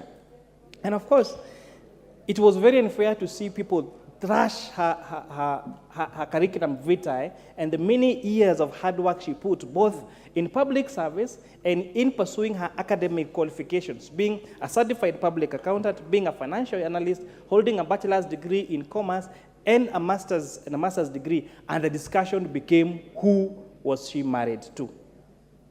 And maybe this House, Honorable Speaker, needs to ask ourselves whether we accord the same treatment when we are vetting the male that come to this House, or when we vet any male candidates in any particular position. Does anybody care whose wife someone, whose husband someone is when they get appointed? So why the double standards when it is professional, qualified, experienced women of this country? Then the question of who their spouse is comes to play. However, Honorable Speaker, CPA Mary Wanyonyi was proud to be a wife, to be a mother, and she said even if it portrayed her or whatever was said, she would still choose that gentleman as her husband. And I was like, that is how our women should be proud of their husbands. And with that, Honorable Speaker, I beg to move that this House approves the appointment of CPA Mary A.C. Wanyonyi as a chairperson for Commission on Revenue Allocation, and do ask the Vice Chair of the Committee of Finance and National Planning, the Honorable Ambassador Langat, to second. With that, I thank you, Honorable Speaker. Mani, who is seconding? Vice Chair. Okay, Vice Chair. Give, okay. Benja? Thank you, Mr. Speaker. I do not want to belabor the points that the chairman has already put across to the House, but I want to confirm, Mr. Speaker, that CPA Mary is one of those very qualified persons in the Republic, and she has a very good track record of public service, actually proven track record of public service, Mr. Speaker. Mr. Speaker, I want to say she's qualified, and I want to ask the House to approve so that she can start working for this country. Mr. Speaker, I second. Thank you, Honorable Langat. Order, Honorable members. Order, Honorable members. Order, take your seats. Honorable members, I now propose the question, which is that taking into consideration the findings of the Departmental Committee on Finance and National Planning in its report on the vetting of a nominee for the appointment as a chairperson of the Commission on Revenue Allocation, laid on the table of the House on Tuesday, 27 June 2023, and pursuant to the provisions of Article 215(2)(a) of the Constitution and Section 8(1) of the Public Appointments Parliamentary Approval Act 2011, this House approves the appointment of CPA Mary A.C. Wanyonyi as a chairperson of the Commission on Revenue Allocation. Can we put the question, members? Honorable members, I now put the question, which is that taking into consideration the findings of the Departmental Committee on Finance and National Planning in its report on the vetting of a nominee for the appointment as a chairperson of the Commission on Revenue Allocation laid on the table of the House on Tuesday, 27 June 2023, and pursuant to the provisions of Article 215(2)(a) of the Constitution and Section 8(1) of the Public Appointments Parliamentary Approval Act 2011, this House approves the appointment of CPA Mary A.C. Wanyonyi as a chairperson of the Commission on Revenue Allocation. As members of that opinion say aye. Will those of the contrary opinion say nay? The ayes have it. Honorable members, allow me, before I go to the next order, to acknowledge the following schools in the speakers and public gallery, Moi Girls Kamsinga from Kimilili in Bungoma County, Tinga Tinga Primary School, Kiambu in Kiambu, Kimuka Primary School, Kajiado West, Kajiado, Ayebu Primary School teachers from Baringo North, Baringo, St. Mary's Cabernet Primary School, Baringo Central, Baringo, Immaculate Heart School, Butula in Busia. Honorable members, on your behalf and on my own behalf, I welcome the teachers and the students in the House of Parliament. Thank you. Next order. Order number 13, motion. Order. Yes, McClap, what is it? Before I go to the next order, give him the microphone. Is it because Baringo was mentioned? Yes, Mr. Speaker. Then allow me. Welcome everybody else. Yes, allow me, Mr. Speaker, to join you in welcoming the teachers of Ayuba High School, the students of Ayuba Primary, the students from Cabernet, the students from Kamusinga, and all parts of the country that you actually mentioned, Mr. Speaker, that the Ayuba teachers are actually a public primary school, which was the best primary school in my constituency, Mr. Speaker. And those teachers, Mr. Speaker, together with others, actually mentored us into politics. They first elected me as their chairman of KNUT and elected a man behind me here, Honorable Kamuren, as their secretary at the same time. Mr. Speaker, they have produced leaders who are in this house, and we want to thank the teachers of Kenya for working hard to remove ignorance from our children so that they become serious Kenyans like us, members of parliament who are here, Mr. Speaker. I join you and say thank you and continue doing a good job for the country. And even if they were hit by housing levy, Mr. Speaker, I want to assure them that this government, with equal measure, will also cushion them so that they have a better salaries and better allowances for the teachers of Kenya so that they work for our children. Thank you, Mr. Speaker. Thank you, McClap. Next order. Order number 13, motion.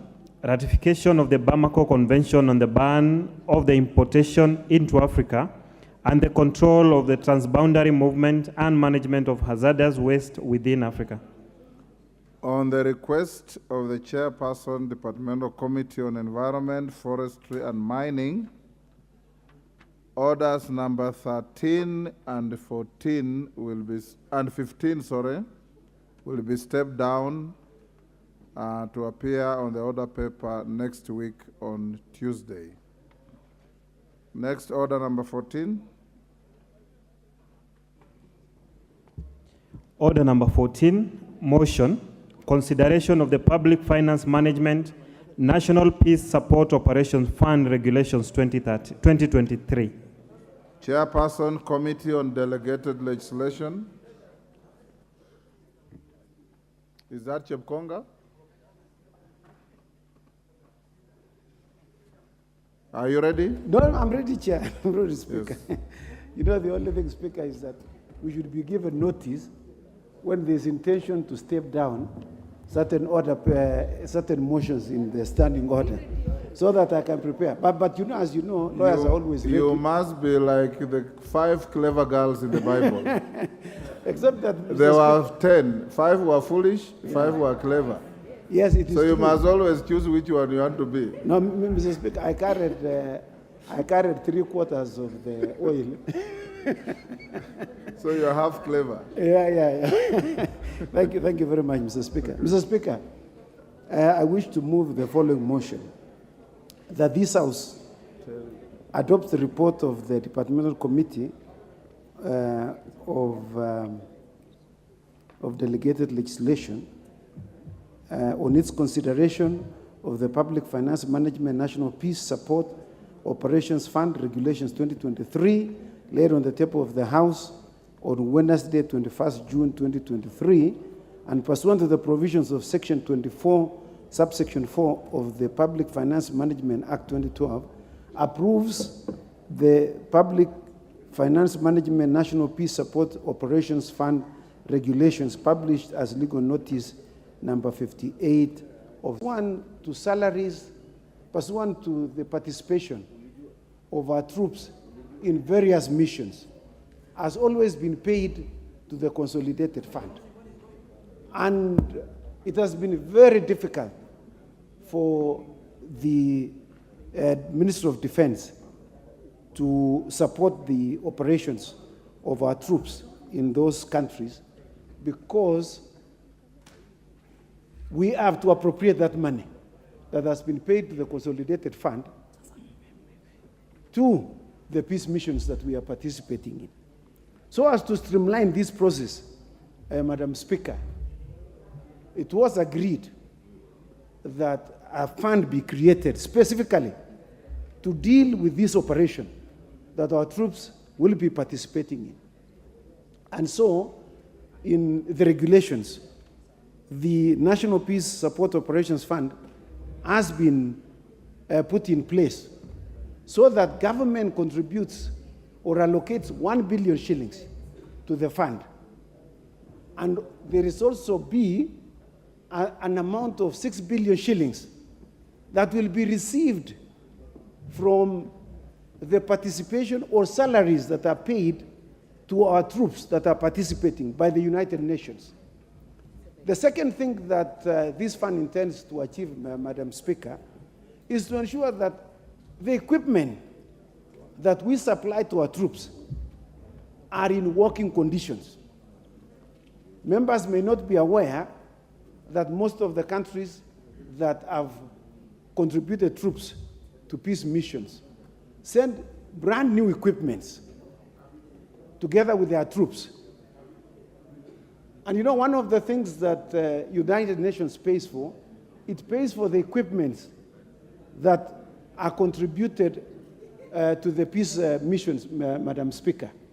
And if the equipment remains unserviceable, that equipment will not be paid for the period in which it remains idle. And so what that means, Madam Speaker, is that the country will be losing revenue that it would have received if we had good working equipments that our troops would be available to our troops. And so one of the things that this fund intends to do is to provide or to kit our troops with modern equipment, working equipment, so that they are paid for the period in which the troops are deployed in the countries in which our country participates in. And so that is the main input. The rest of the regulations, Madam Speaker, is to ensure that the fund is operated, it deals with the governance issues of the fund. And so that the fund is operated in such a way that it can be audited by the Auditor General, and it follows all the procedures that deal with Public Finance Management Act. And so that it is a very short regulation that ensures that our troops are well kitted, they are well provided for, that we do not suffer the consequences of not being paid monies, yet we have deployed the troops, Madam Speaker. With those remarks, Madam Speaker, I move, and I would like to request the Honorable Bashir, who was formerly a major in the army, and he participated in a number of peacekeeping operations, to second this motion. I thank you, Madam Speaker. Thank you, Madam Speaker. Madam Speaker, I stand here to second the motion.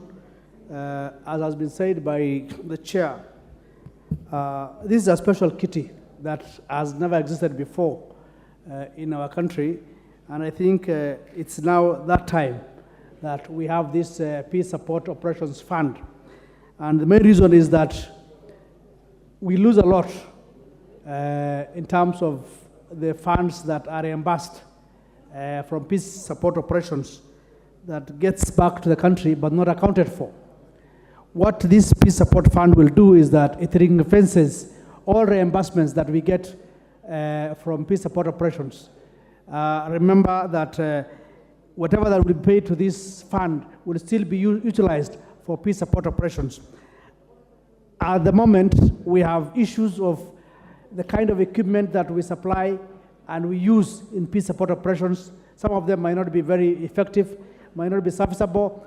And what the UN or the peace support missions do is that they will reimburse you in terms of how serviceable your equipment is and how many personnel you have taken for that particular peace support operation. So if your equipment is not serviceable, then there's a certain percentage that you get. But now that we have this kind of peace support operation fund, we are able to take serviceable equipment so that we can get 100% reimbursement. What this also will mean is that the fund will take care of troops as they go out there in the field, equipment that will be laid out there in the field, and that the serviceability of this equipment will be taken care of using this fund. The current situation is that they rely on any amount of money from the exchequer, and which sometimes and most of the time is not forthcoming. But with this fund that is ring-fenced will be used specifically for peace support operations. It will be used to ensure that the equipment that we take to these peace support operations areas are serviceable and 100%. Whenever you take equipment that is serviceable, you get something commensurate to that particular equipment that you have taken. Now that we have saying that this peace support fund, that the Kenya government guarantees 1 billion and 6 billion will be reimbursed by the peace support operations activities and mainly by the UN, then we are talking about a 7 billion fund that is revolving that will be used to ensure that our activities in peace support operations are well taken care of. So I think this is a good idea. We have looked at it from all angles and find it fit so that we have this fund. I second.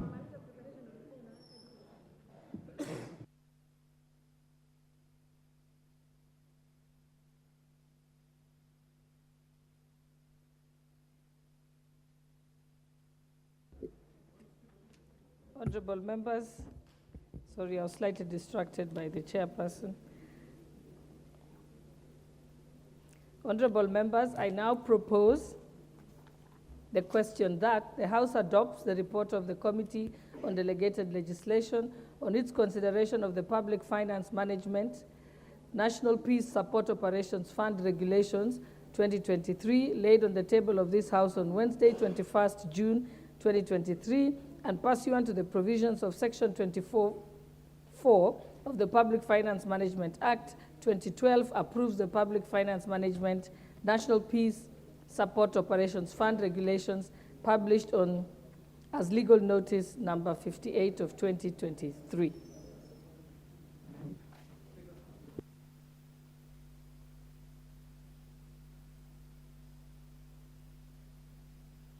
What is your point? Madam Speaker, you had allowed me to lay some papers and to move a motion with regard to the paper that I had requested for permission to do so.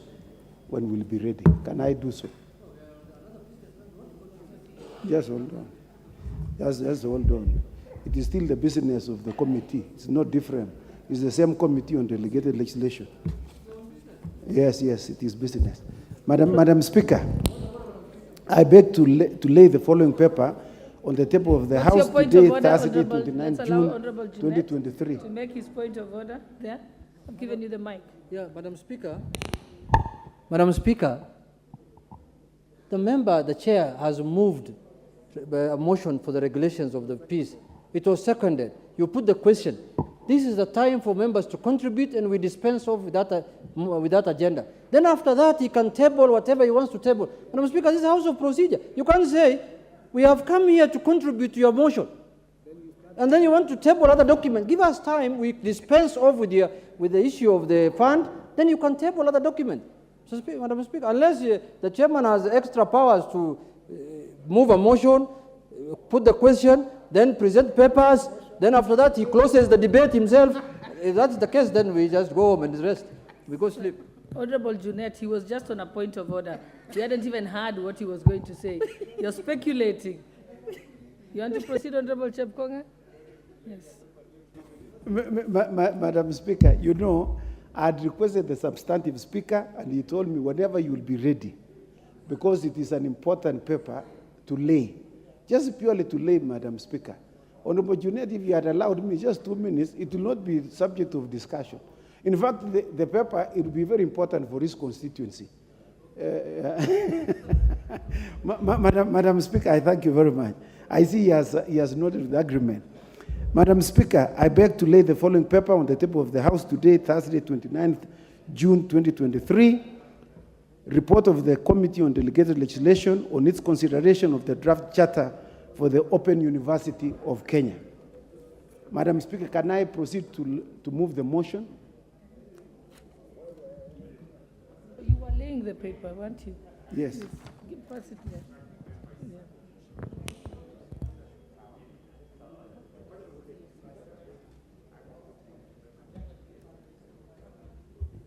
Okay, you've done so, Honorable Chairperson. You want to give notice of motion? Yes, yes, Madam Speaker. Madam Speaker, I beg to give notice of the following motion. That this House adopts the report of the Committee on Delegated Legislation on its consideration of the draft charter for the Open University of Kenya laid on the table of the House on Thursday, 29th June 2023, and pursuant to the provisions of Section 24(1) of the Universities Act 2012, approves the award of charter for the Open University of Kenya. I thank you, Madam Speaker. All right, honorable members, I now call upon the honorable member for Kawanjiku.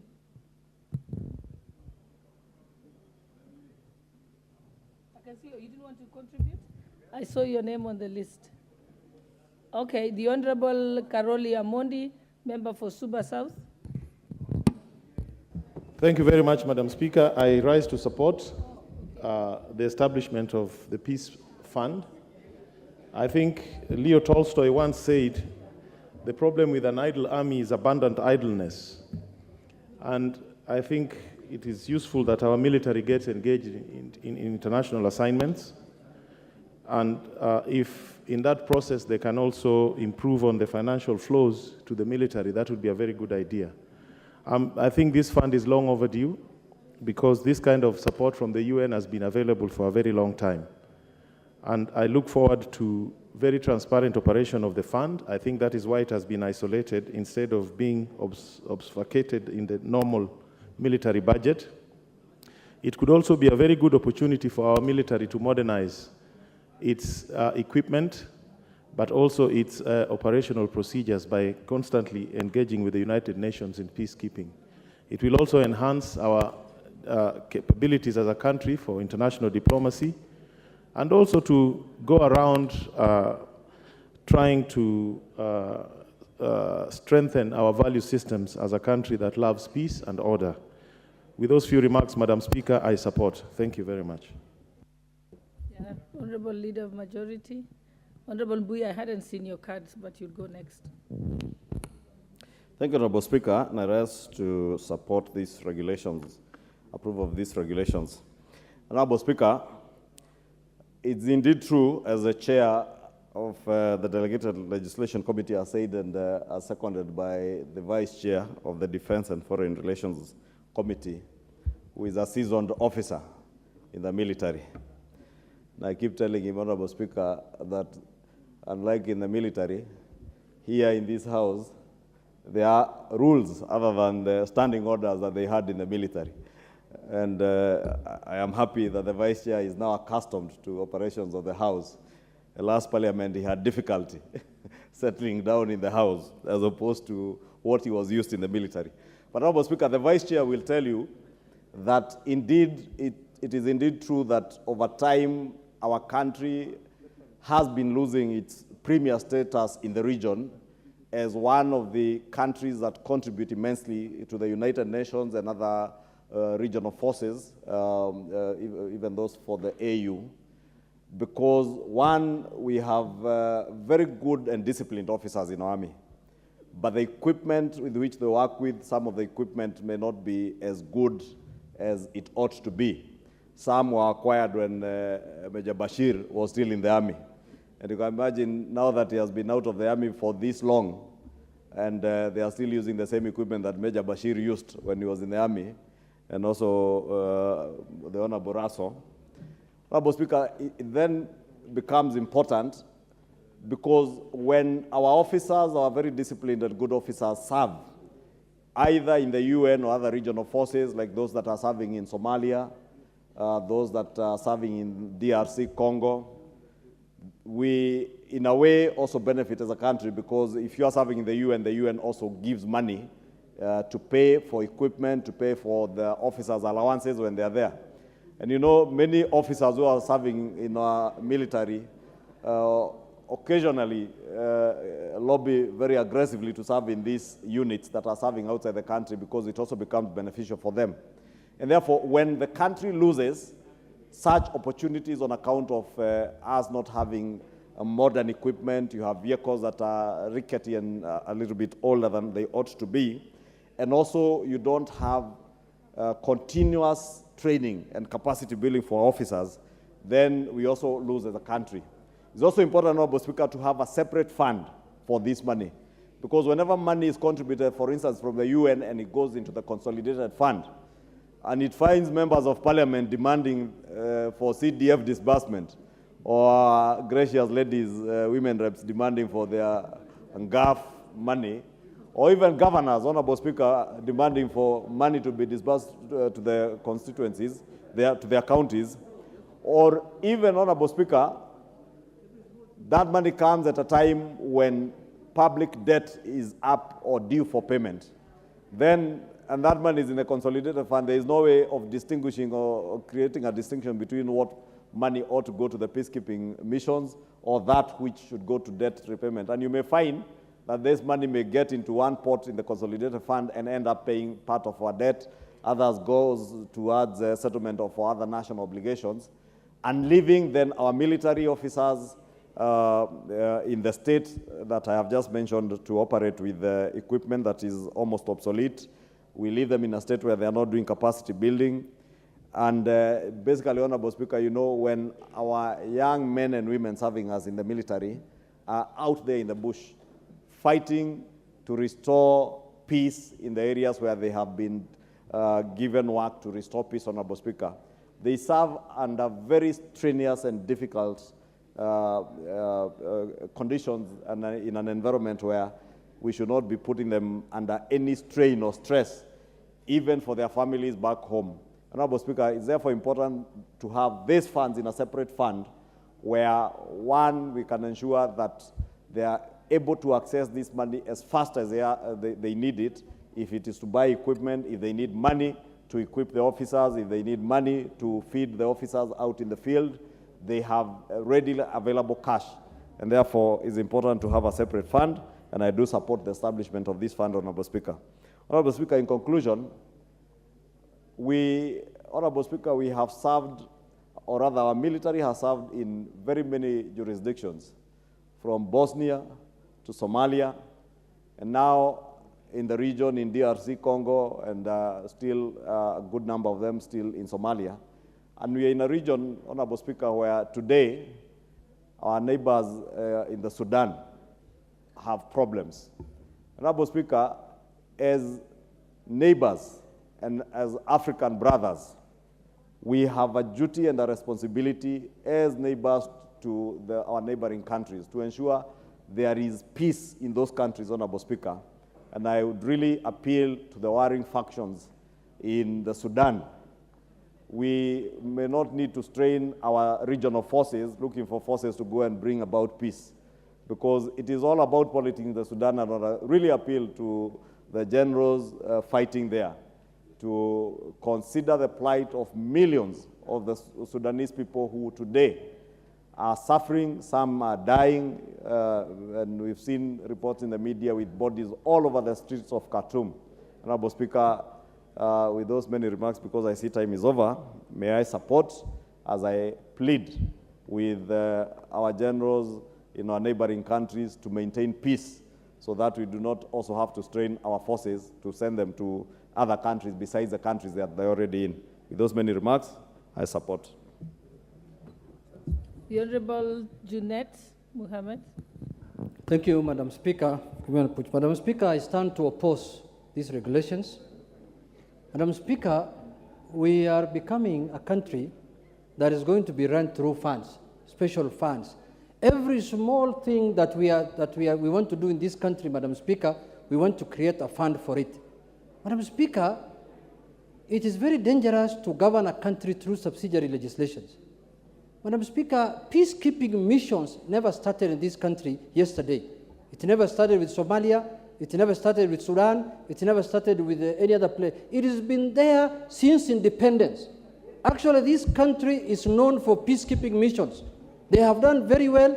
Our soldiers have done very well. They have developed countries which were in turmoil and brought them back to peace. But Madam Speaker, when you see people doing funds like the way we are doing here now, there is always a fishy element in it.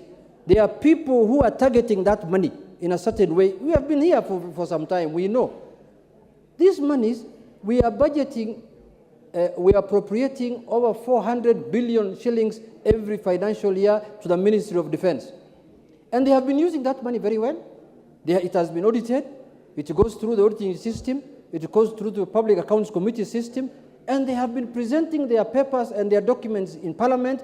And they have been, all the time, they have been given a clean bill of health. Why create a special fund? Why do you create a fund if the people who are managing those funds have been doing very, very well for the last 5 years? When you create a fund, like the NGDC, like GAF, you can understand, because those are special situations and circumstances that require direct intervention at the grassroots level. What are you intervening here? If you are given new equipment that you need to use, you can take them to the barracks. The military can handle those equipment. If you get funding, take it to the consolidated fund and we appropriate it directly to the Ministry of Defense.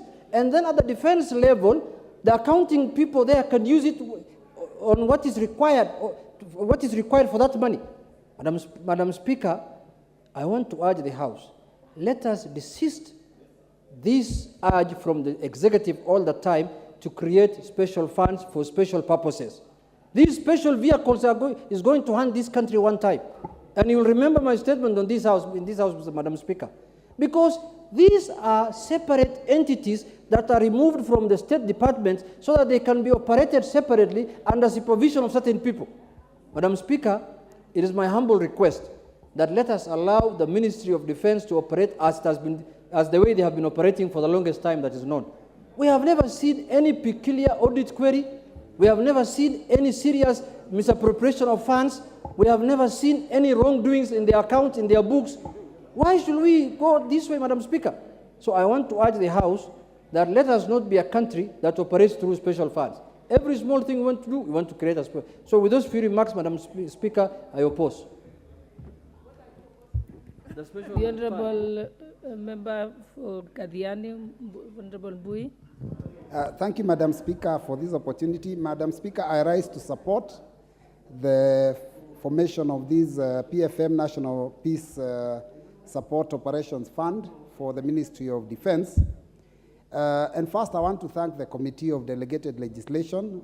I'm a member of that committee. I've grown up in the military barracks of Kahawa and also Waterworks. And that is why I'm highly disciplined, Madam Speaker.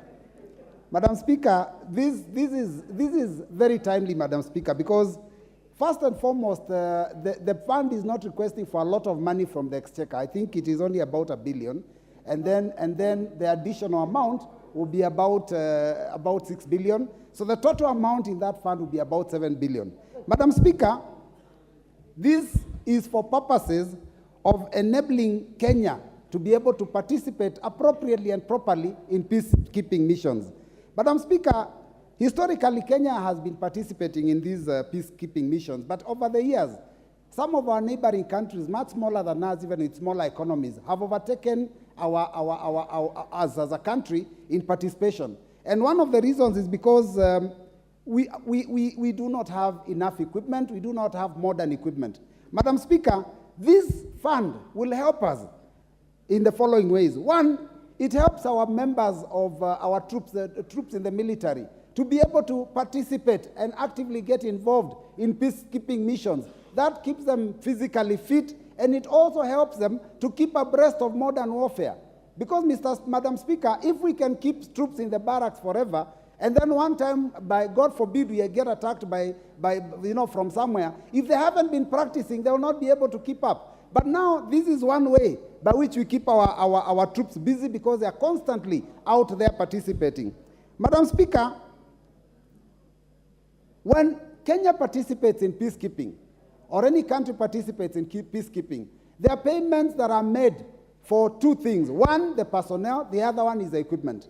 Now, Kenya has been benefiting from the personnel, but the money that is paid to the personnel is paid directly to the participating soldiers. So nothing comes to the government. But the equipment is also supposed to be paid for. But what they do is that they look at the quality of equipment that you're taking out there. So if the quality of equipment is almost obsolete like Kenyans is, then they will not be paid for it. So in essence, we are sending troops with obsolete equipment, and we get money for the troops, and we get almost nothing as a country. So it's important that we be able to invest in this fund. Now, Madam Speaker, Mr. Speaker, the fund also enables the Ministry of Defense, will enable the Ministry of Defense to ring-fence the money that is paid for purposes of peace support. Because what happens is that the little money that we receive as a country is received and goes to become part of the consolidated fund. That means when the military requires to procure equipment, they must go there with a budget and request. And like Majority Leader has said, many are the times when there are too many competing interests for the little money, and so they end up not getting the money back. So, Mr. Speaker, it's important that we ring-fence this by providing them with a fund so that their money can go to that fund, and whatever money that is paid, they can always be able to access it and use it and roll it over even beyond the financial year. Finally, Mr. Speaker, my only concern would be if there would be any issue of corruption. And Mr. Speaker, as I've said, I know the military is one of those departments that has been very clean when it comes to matters of prudent use of public resources. And I believe that Kenya's military, which was grown long time ago by my grandfather, the late Honorable General Jackson Kimeu Mulinge, can continue with the spirit of discipline that they had, and we do not want to hear of any corruption cases. With those few remarks, Mr. Speaker, I support. Very well. Before we have the next speaker, let me acknowledge, and in the public gallery this afternoon, Murindu Highway Primary School from Gilgil, Nakuru. Remember, members, speaking on this motion, every member shall have 5 minutes, and the next to speak on this is Honorable Gitonga Murungara. Thank you very much, Mr. Speaker. Mr. Speaker, I was the first one to log in, so really I'm entitled to this. Mr. Speaker, I rise to support the report of the Committee on Delegated Legislation as regards the establishment of this military fund, which, in my view, is very important. First and foremost, Honorable Junet is not here.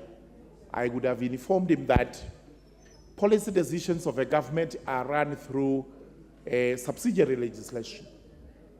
You cannot run policy decisions based on the Constitution or on acts of parliament, because the Constitution itself makes a provision. The Act of Parliament provides how that provision is to be executed, and regulations actually do now carry out how the policies of that particular provision are to be enforced. Therefore, there is nothing wrong with the provisions we are dealing with now through a delegated legislation decision to establish a fund for our military. As it has been said, our military has been involved in very many peacekeeping missions. In fact, many people have been saying Kenya has a professional army, and sometimes they try to belittle that army, but the strength of the force is actually felt when we go out there to enforce peace missions, whether in Bosnia, Herzegovina, Liberia, Somalia, or anywhere else in the world. Most important is the fact that there are some monies that are received from the international community as regards the peace missions we hold. And when that money goes into the consolidated fund, we have no way of ring fencing, we have no way of protecting the money so that it goes in for the purpose intended. We know very well that out there we do a good job. But as is going to be seen in the next motion we are going to debate, and I do not wish to anticipate debate, we are not doing very well in the country. Because of late, we have seen our soldiers being killed by terrorists all over. And it brings to question whether they are well equipped, whether the vehicles they are using are really military vehicles or they are technicals, as they are called in Somalia, when they are doing their terrorist things. Let us ring fence this money. Let us avail it for the peacekeeping missions. Let's put the money into proper use. I do agree that there should never be any element of corruption, purification, or misuse of the money when it comes into this fund. This is a fund meant purely for the military. We know that the prisons have two funds, which funds we are told have actually been misused. And we are looking into this. And we'll also look into this if there is any attempt whatsoever to misuse the money. Because if there is anybody eyeing this money meant for the military, may he be warned that this House will be on the alert and we shall be dealing with it. Mr. Speaker, allow me to support. Thank you. Very well. Honorable Wilberforce Oundo Funyola. Thank you, Honorable Speaker, for this opportunity to contribute to this motion.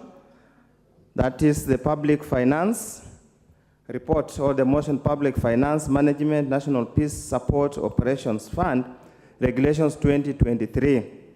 Honorable Speaker, I really have no objection to the fund, to the creation of the fund, but as I will reiterate later, is the issue of management, the issue of corruption, and the issue of misuse. Honorable Speaker, all over the world, especially when you go to the US, the military are accorded a lot of respect. Military men and women are exalted to an extent that are given priority even when they go to board flights or in shops everywhere. And that's the kind of respect and esteem accorded to the military in those other parts of the world.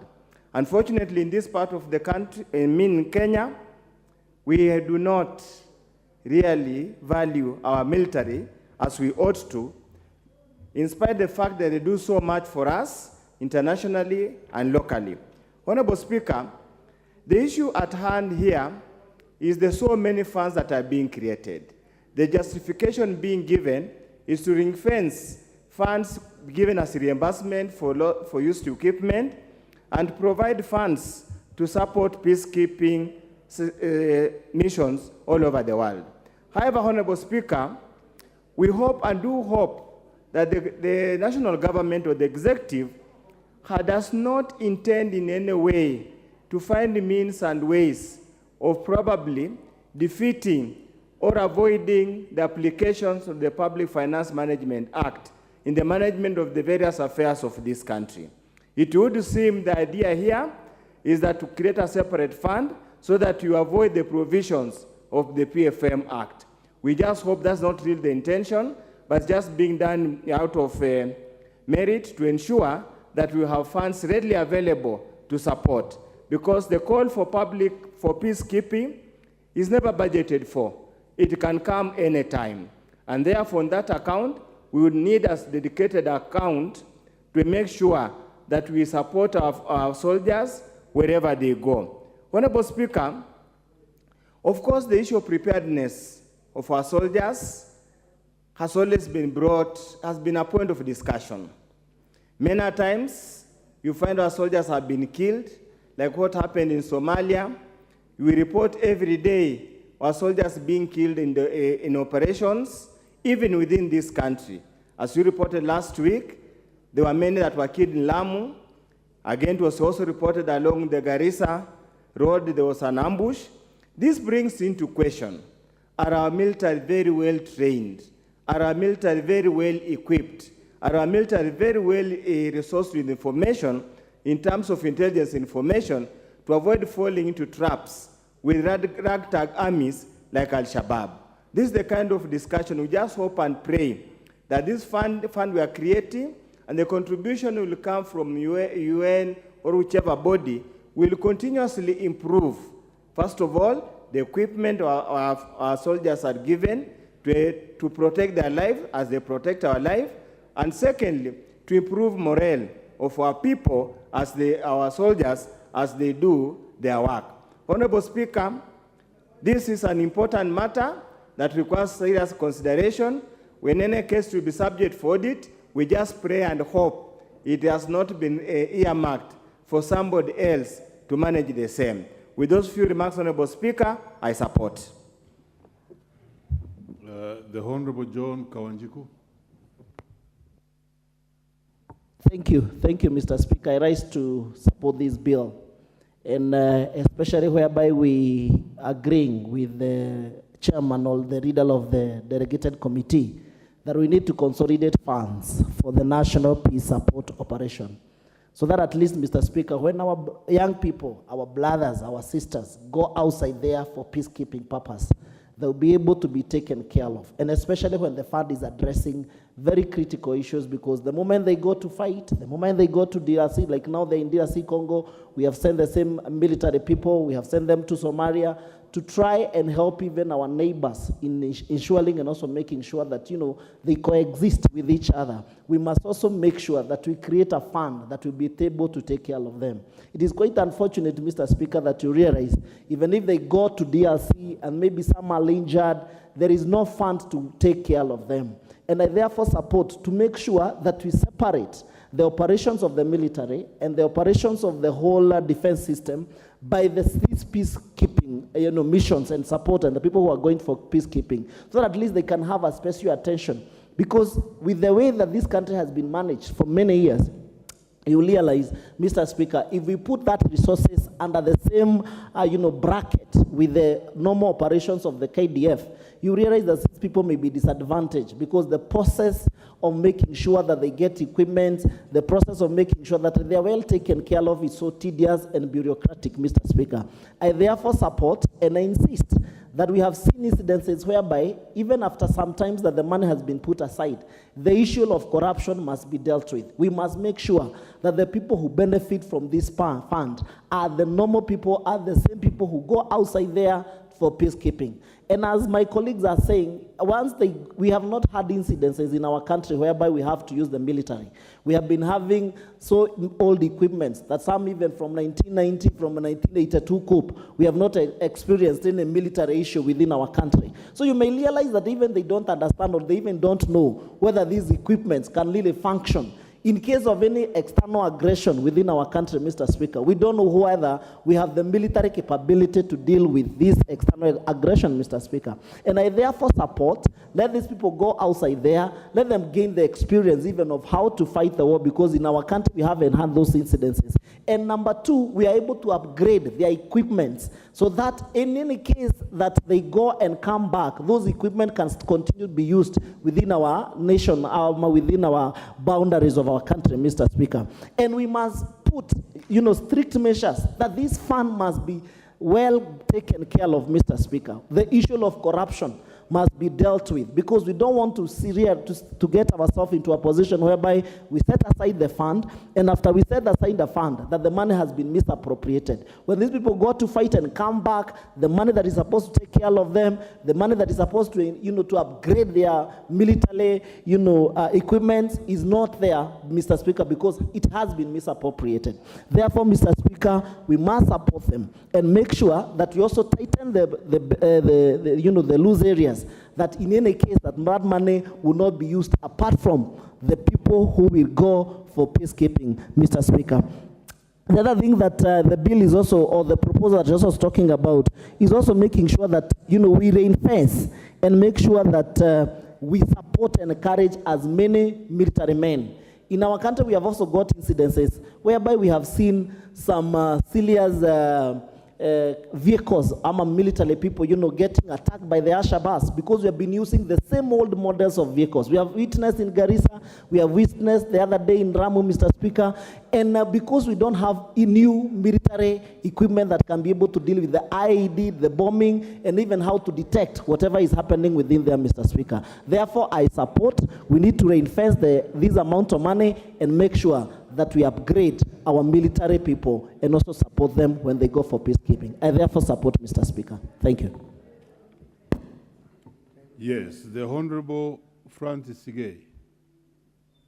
The Honorable Francis Sigay Sotik is in the house. Him not deciding to be in the house. Could we have the Honorable Bashir Abdullahi Mandera? Very well. And therefore, we move to the Honorable Kibet Komingoi. Proceed. Thank you so much, Mr. Speaker. I rise to support the regulations that have been proposed by the Ministry of Finance, the Peace Support Operation Fund that is being developed through the Ministry of Defense.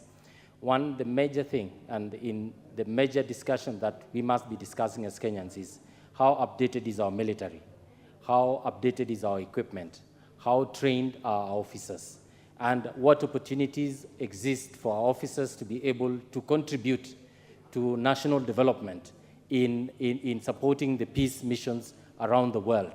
In supporting these regulations, Mr. Speaker, we must be cognizant of the fact that we are giving opportunities to our military, and we may even include the police in future to be able to protect and offer support to the variety of situations that may arise within the global world.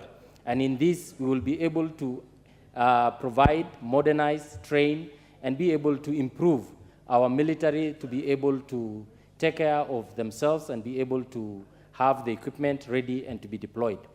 If you look at the scenarios that are happening within the country, where the military has been deployed, particularly along the border of our Somali border, along the coastal region, even in Lamu as recently as last week, some of the equipment that have been deployed to those areas have actually been the equipment that do not protect our military.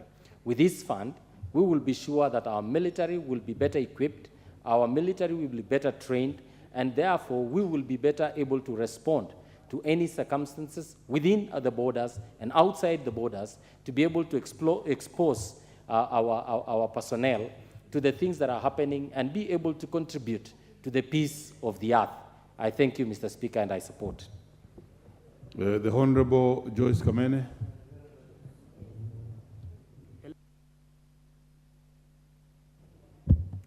Mr. Speaker, thank you for this opportunity.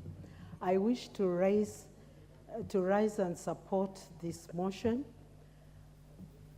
that has been brought by the delegated legislation, where I am part of this committee. It is to support the National Peace Support Operation Fund.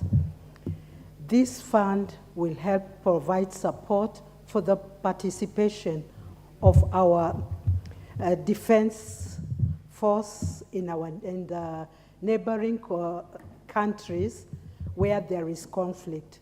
Indeed, we remember very well, and when we look back, how our defense and our military has been strong in the past years. But of recent, we find that the equipments that they use are just the old ones. And this fund will give them the innovation and the face that our defense force requires, so that it can be up to the standard with the other countries. I am sure the lost glory that has been there will be rekindled when we are able to pass these operation funds for our military.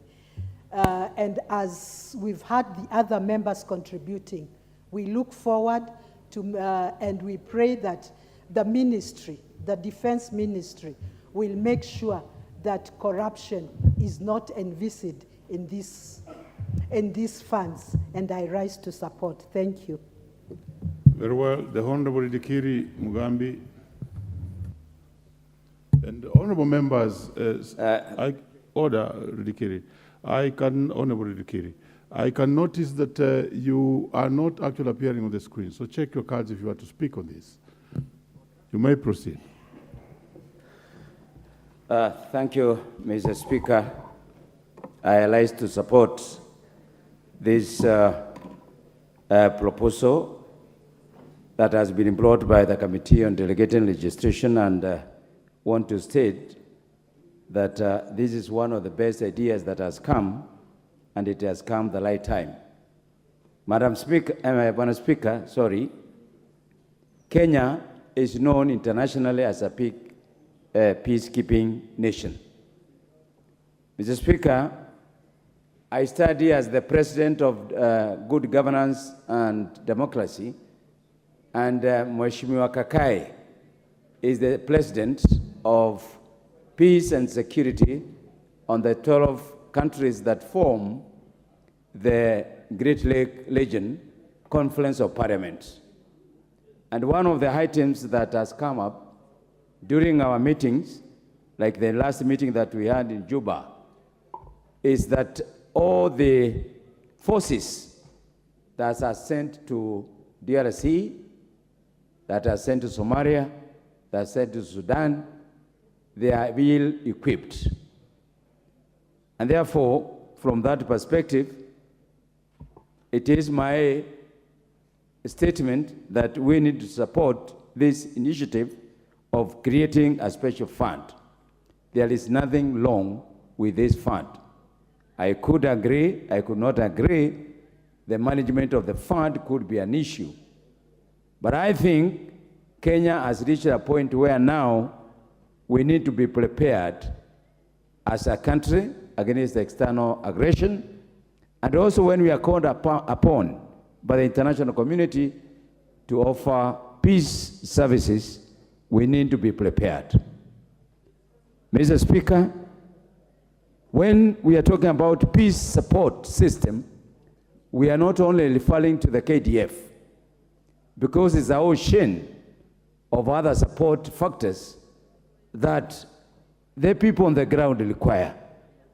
Mr. Speaker, you also know when there is a peace mission, it's a combination of KDF, regular even police services. They are offer civilian support, who offer support for them. And it becomes very difficult sometimes if they are tied by the strictness of the supply chain. So it's my conviction, Mr. Speaker, that these people, they require a fund that they can directly control and account for. Mr. Speaker, I lost relatives in the infamous tragedy in Somalia. I lost 2 relatives and I lost a neighbor. And they told me this attack happens at night. And he said, the guys who were there, the people who came, they said one of the weaknesses that they have is night surveillance equipment. These people require serious technology updates. They require transport equipment, which are modern equipment. They require training. They require monitoring equipment, which are essential for their operations. Mr. Speaker, it is common knowledge when you see some of our equipment moving along the roads, you realize these are not modern equipment. The only thing that causes people to panic is the color mentally. But the suitability of this equipment is not the best. So, Mr. Speaker, it is my conviction that this fund, if well utilized, is going to cause serious preparedness of our mentally, of our peacekeeping forces, which include even the police and the civilian, and if it is used properly, it's going to be of value to the services. If Jonette was here, I would have asked him, peace mission is not done in Isili. where they walk in and out. It is out there. And I asked him to change his mind because he's going to be a victim from the other side. Thank you, Mr. Speaker. What's your point of order? Though he's already finished. So It's member in order of trying to profile Honorable Junaid by talking about peace mission in Isli. I mean, he was giving some eloquent contribution to the thing, but you see, in order now to impugn, to profile somebody who is not even here. Mr. very well, but it's already done, and therefore I'm not sure that you are the next one. You are actually the next one to speak on this, so proceed and speak. Thank you. Instead of having a point of order. Okay. Thank you, Mr. Speaker. Mr. Speaker, I rise to support this motion on the National Peace Support Operations Fund. The most important thing is that the creation of this fund is going to help us fund these peace operations. You are aware, Mr. Speaker, that we do not budget for peace operations. These are emergency things. These are things that just come. And as a member of the nation, of United Nations and member of African Union, this country partakes in peace operations. Actually, we are the premier peacekeeping country in our region.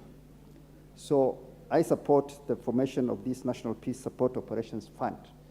The second thing, Mr. Speaker, is I would like this fund not to be domiciled only in the military, because peace operations is not about only the military. In most of the peace operations we have sent combined forces like the police. We have sent even prosecutors in some countries to help them prosecuting crimes.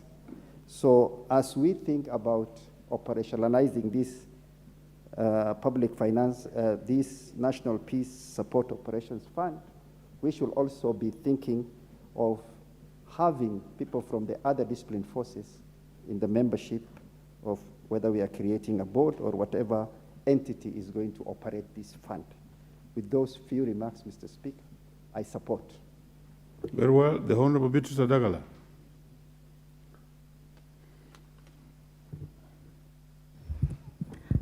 Thank you, Mr. Speaker, sir. I also want to talk about this bill. I want to support the delegated committee about it because keeping in mind, Mr. Speaker, sir, the military do a lot of work, and especially when they go out to keep peace, they need to be equipped with the current and modern equipments and other things that are needed, and especially about their welfare. So, Mr. Speaker, sir, this bill is the right bill, and I'm very sure I want to support it strongly so that the military can be comfortable when they go out to do other duties, like when they leave their families too behind, they must be catered for. So this is a good, noble idea by the delegated committee. I think this fund is important like any other funds. We have the CDF, we have the GAF, we have all sorts of funds. So this is timely. Mr. Speaker, we have to support this bill. I stand here supporting it. Thank you, Mr. Speaker, sir. The Honorable Charles Nchonke.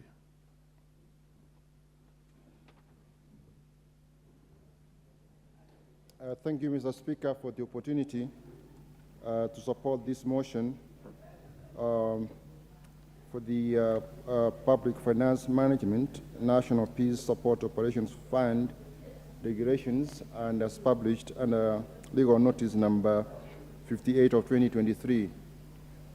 I invite us, Mr. Speaker, to think of Kenya, which is known to be the first in many respects. Kenya has the best athletes internationally.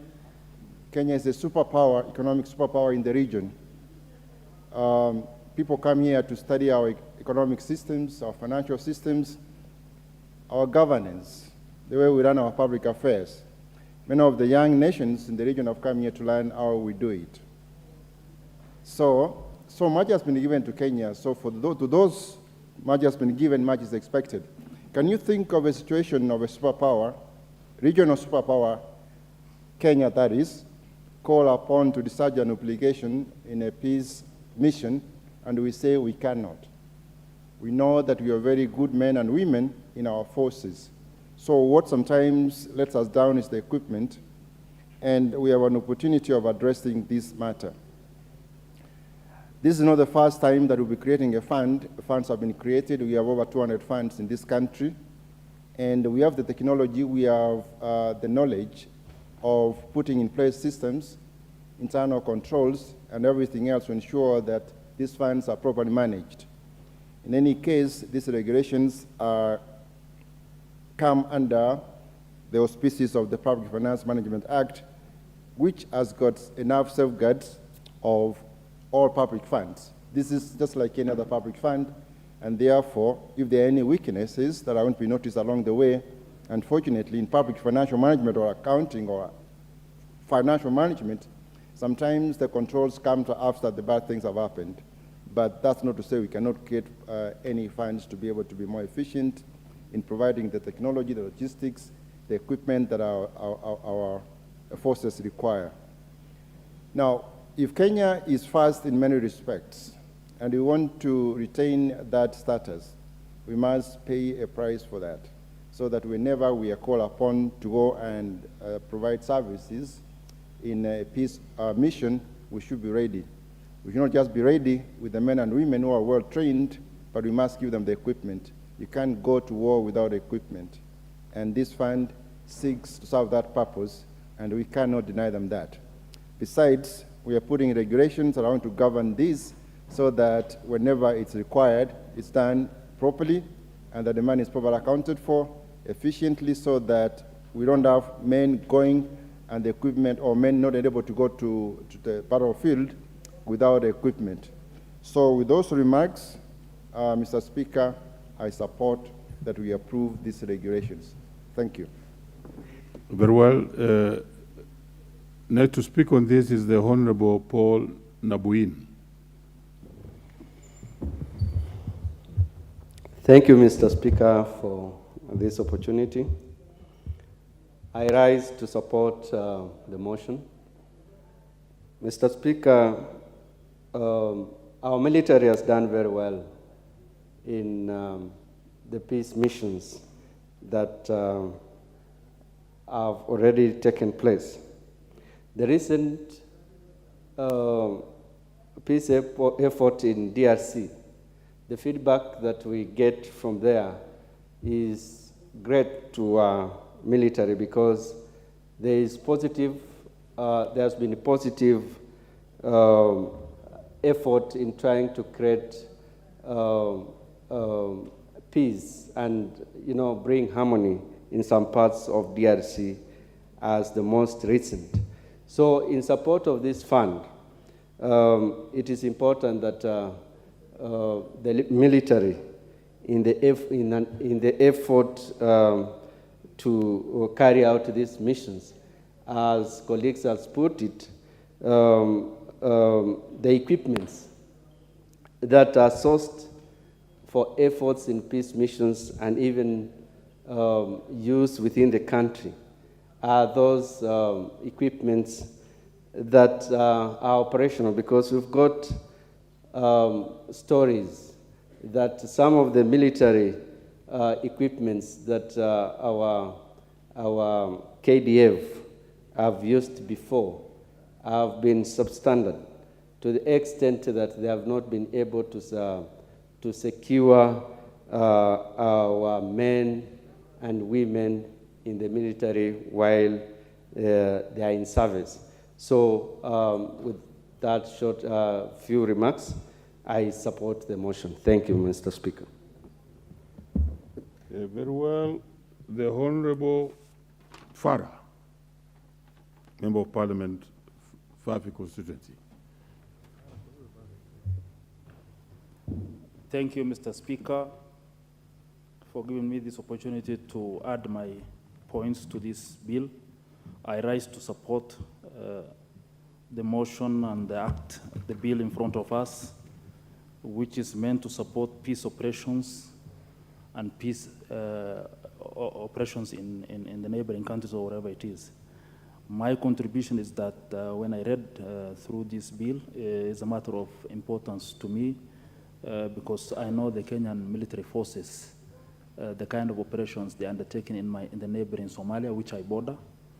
I have a large contingent of Kenyan military personnel and officers and gadgets stationed in my constituency. One of the things I've noted down in that is that most of the equipments used by our military personnel are a bit obsolete and not the standard of international military gears.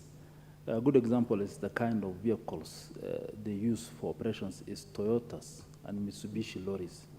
And these are not, to my understanding and what I normally see, is not the standards of international military, because most of the militaries I see is top gear gadgets and mobile operations, like they use something like jeeps and SUVs of high level. If you see even the kind of military armors and equipments they are wearing, all clothings, it's not also of the same standard. I attribute this to the fact that maybe our budgets for those operations is small compared to other countries who do military operations. What I know is that, and what I understand, because most of the boys from my area serve in these peace missions in Somalia, and you happen to hear their stories about remunerations and the gears and the operations they're undertaking. It's like they're being capped because of finances. I believe this bill will be of substance to make sure that our boys and girls in uniform will be rated highly in the world, will give a picture of real relevance and top gear level of personnel and equipments. Another thing I support this bill is, the reason I support this bill is that it's not only a mission of guns and vehicles, it's a mission of winning the hearts of the areas, of the people of the areas you are doing operation. And winning those hearts require infrastructural developments and community supports. Most of these areas in southern Somalia, for example, where Kenya operates, Lower Juba, areas deprived of simple social amenities like medical facilities, water sources, schools. If you see the international militaries, peacekeepers, when they're stationed in a country, like for example, US in Iraq and Afghanistan, though I'm not saying we'll reach that level, the kind of service they offer is not only a service of guns and military equipments, but medical personnel assistance, hospital, provisions of drugs, drilling of boreholes, doing of roads. All these require money. And our budget is still constraints. We can see what's happened. So by having a sufficient or amicable amount of money to support that, this will help us win the hearts and mind of the people in the area we are doing operations, like Lower Somalia. Also, the other things these military operations will help us is peace building itself, whereby maybe a lot of elders and communities, a lot of talks, workshops will be held in those areas to facilitate coexistence and peaceful commiserations. So I support this bill because I believe our operations in those areas, in areas we'll be doing peacekeeping, will be rendered areas of high substance, of value, and our military personnel and equipments and positions in the world will be seen as one in the same level as of standard and up-level countries like Malaysia and maybe Japan and those areas. This is where we are heading. So we left behind the issues of substandard, and where we look for support from international donor communities to support even our military, but we will be able to finance our own military operations in and outside the country. I rise to support this motion. Thank you, sir. Honorable Memusi Kanchori, Kajiado Central. Thank you, Honorable Speaker.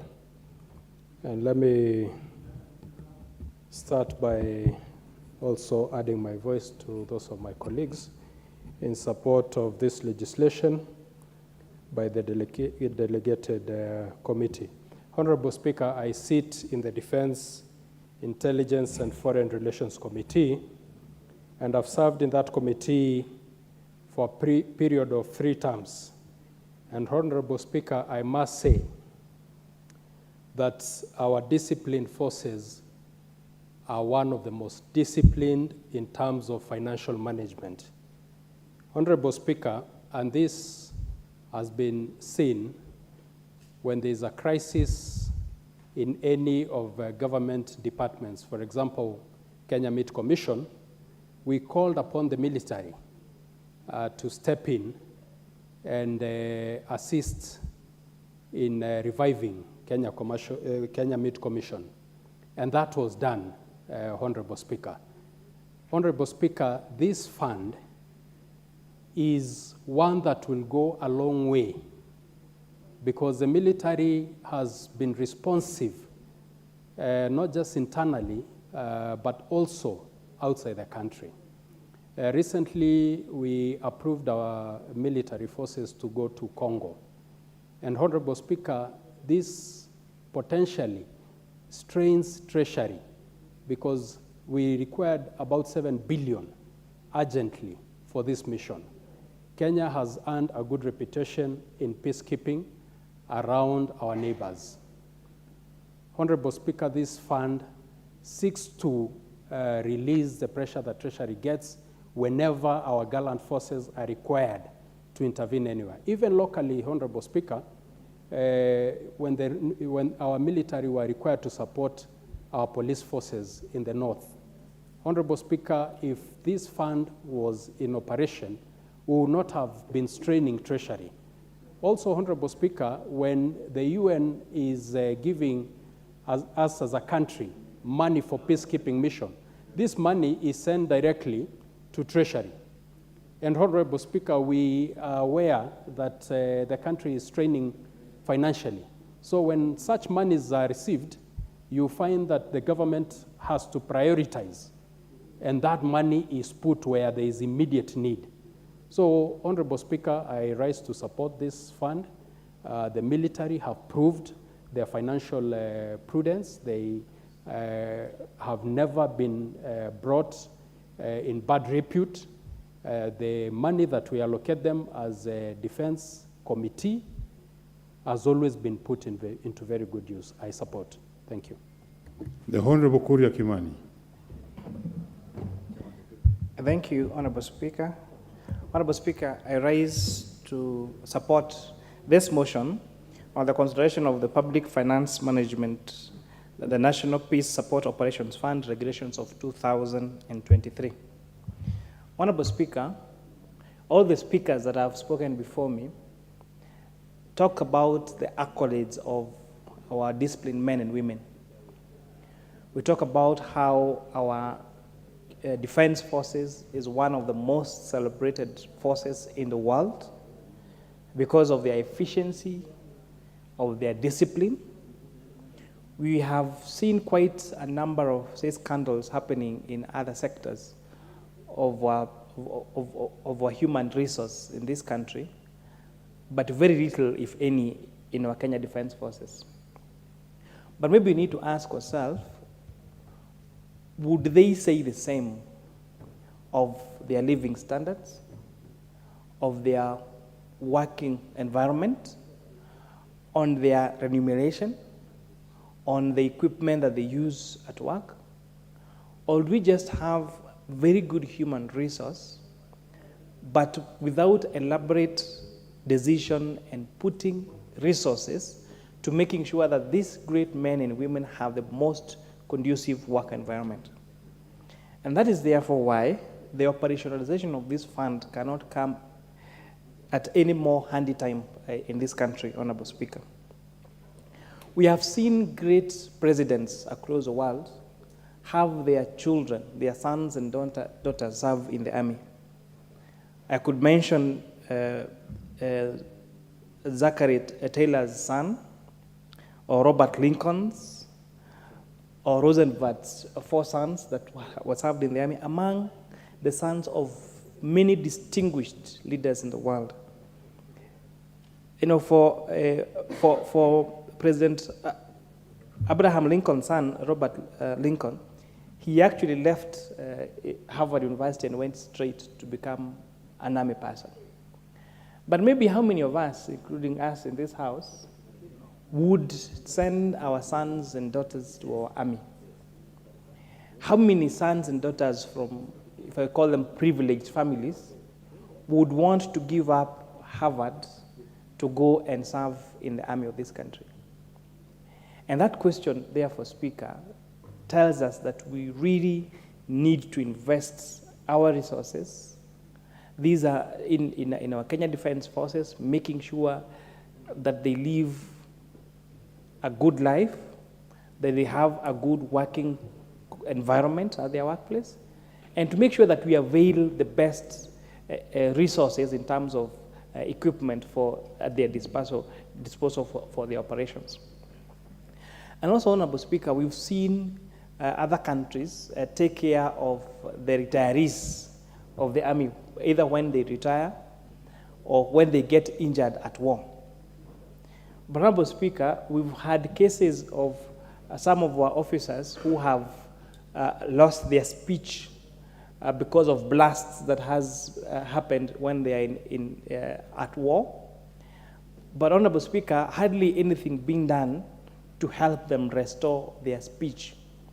So you have great soldiers who served this country in a very great way, but because of noise pollution and them being exposed to those blasts, then they lost their voice, they can't speak. And, Honorable Speaker, there isn't a lot that's being done in that particular sector. What you've seen is an attempt to recruit speech therapists in the army, but those speech therapists that work at the KDF hospital are the lowest in cadre in terms of their job group. And therefore, we've not been able to get or to attract the most qualified speech therapists to help these wounded soldiers to recover their speech, Honorable Speaker. And even as we look at making sure that we facilitate our army with the equipment, we really need to consider the well-being, the health, the mental health, the working conditions of these great men and women we really celebrate today for their great work, for their great discipline, and their great resilience in our forces. And that I support, Honorable Speaker. The Honorable Agnes Pareyo. Thank you, Mr. Speaker, for giving me this opportunity to support this motion on setting aside funds to support our troops that take care of our country from outside, and they also need to compete with the rest of the country. So I find it important that it is important for us to have funds that are going to be set aside for the sake of buying equipment for our troops. Because there is no way we can send them out there and they don't have equipment to compete with the other troops outside there.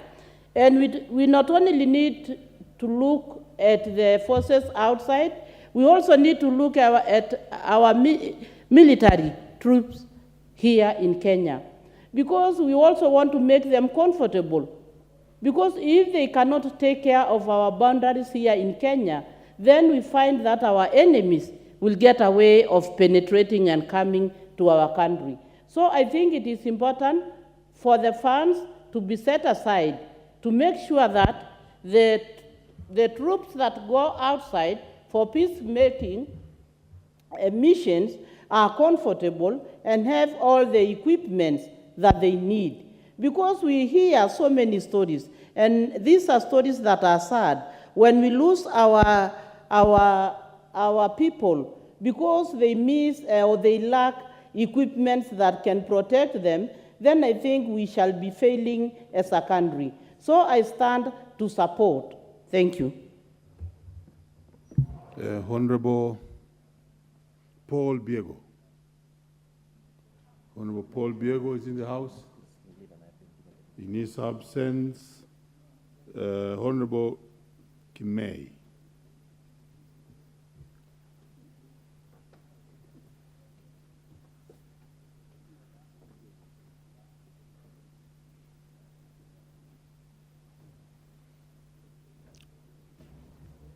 You have a microphone there. Yes, Proceed. yes. Honorable Speaker, thank you very much for giving me this opportunity to stand and support the motion, and appreciate the Committee of Delegated Legislation for bringing in this motion concerning the National Peace Support Operations Fund. Honorable Speaker, our disciplined forces, the military, do so much to our country and the countries they are sent to. Honorable Speaker, they protect the civilians, they actively prevent conflicts, they strengthen security, they do so much. These are the people we celebrate a lot. These are the people who leave their families. They are given themselves fully and wholly to serve humanity. They are not only serving our country, they are serving the people of the world. For Kenya to be known internationally and even to be at par with other countries, our disciplined forces play a very vital role. In this case, I support more funding to them to have less risk in their lives. These forces need improved and modern equipment. In this time, in this era, other countries have improved equipment. We cannot compete with them in quotes favorably if we are using the old equipments, and therefore our forces will be celebrated more in the world if we improve their equipment. I would also say that their working conditions need to be improved, and this cannot happen if more funding is not added to them. Their families, who have also supported them and given them to Kenya and to the world, needs to be supported and to be looked into, needs to be compensated in a way. Our forces, the disciplined forces, are away from their families for long. And therefore, I also ask us to look into that as we look at their conditions, having modern equipments and the like. Let's also have part of this funding go to their families. And this one can only happen if their remuneration is improved, if their living standard is also improved. Honorable Speaker, when our forces are out there, as a woman, as a mother, I know their families are not at peace. They live in fear of the unknown and sometimes of the known.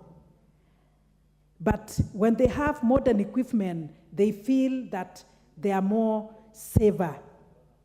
And as we continue praying for them, I pray that our troops be supported fully. And I cannot miss to say, Honorable Speaker, that the funding that today we are saying should be added, should be used prudently. Any form of corruption, we say no.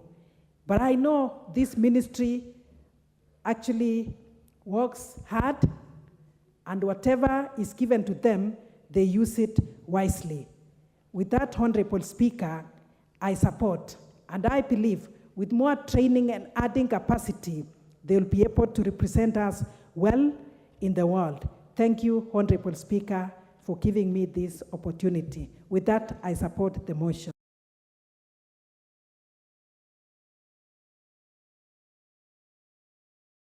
Abraham Kirwa of Mosop.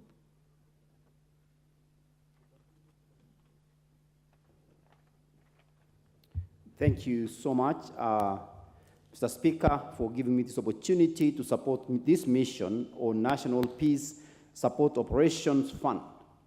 Mr. Speaker, it is high time as a nation that we truly consider and support our troops as they go out on peace mission operations. Most of our youth and our young men who are enrolled in the military sacrifice so much as they look out for the peace of this country. And as such, we should not really be talking about should we approve or should we not. This fund should be a fund that should have been established a long time ago, Mr. Speaker, so that their interests when they are out of this country, let's say in Sudan, Somalia, or the other countries where they're going to make sure that the peace is maintained, they should never worry about where the funding is going to come from. And I want to suggest, even if we are going to approve, and we will approve this, Mr. Speaker, we make sure that it's ring-fenced, that the funding that will be used to make sure that the operations of this, of our soldiers out there is specifically meant to support those who are going out for peace missions. Kenya has been considered as one of the top countries in peace missions in Africa. And as such, we should continue to remain there. Now we've been overtaken by several other countries. Kenya has fallen from number one, that it used to be the number one country in peace mission keeping, to now we are about almost 7, 8, or 9. So as such, Mr. Speaker, I support this motion that we should approve the funding to allow our troops to be well prepared, to make sure that we have the up-to-state equipment that is going to help them to stand out there, and to make sure that they will never worry about the funding.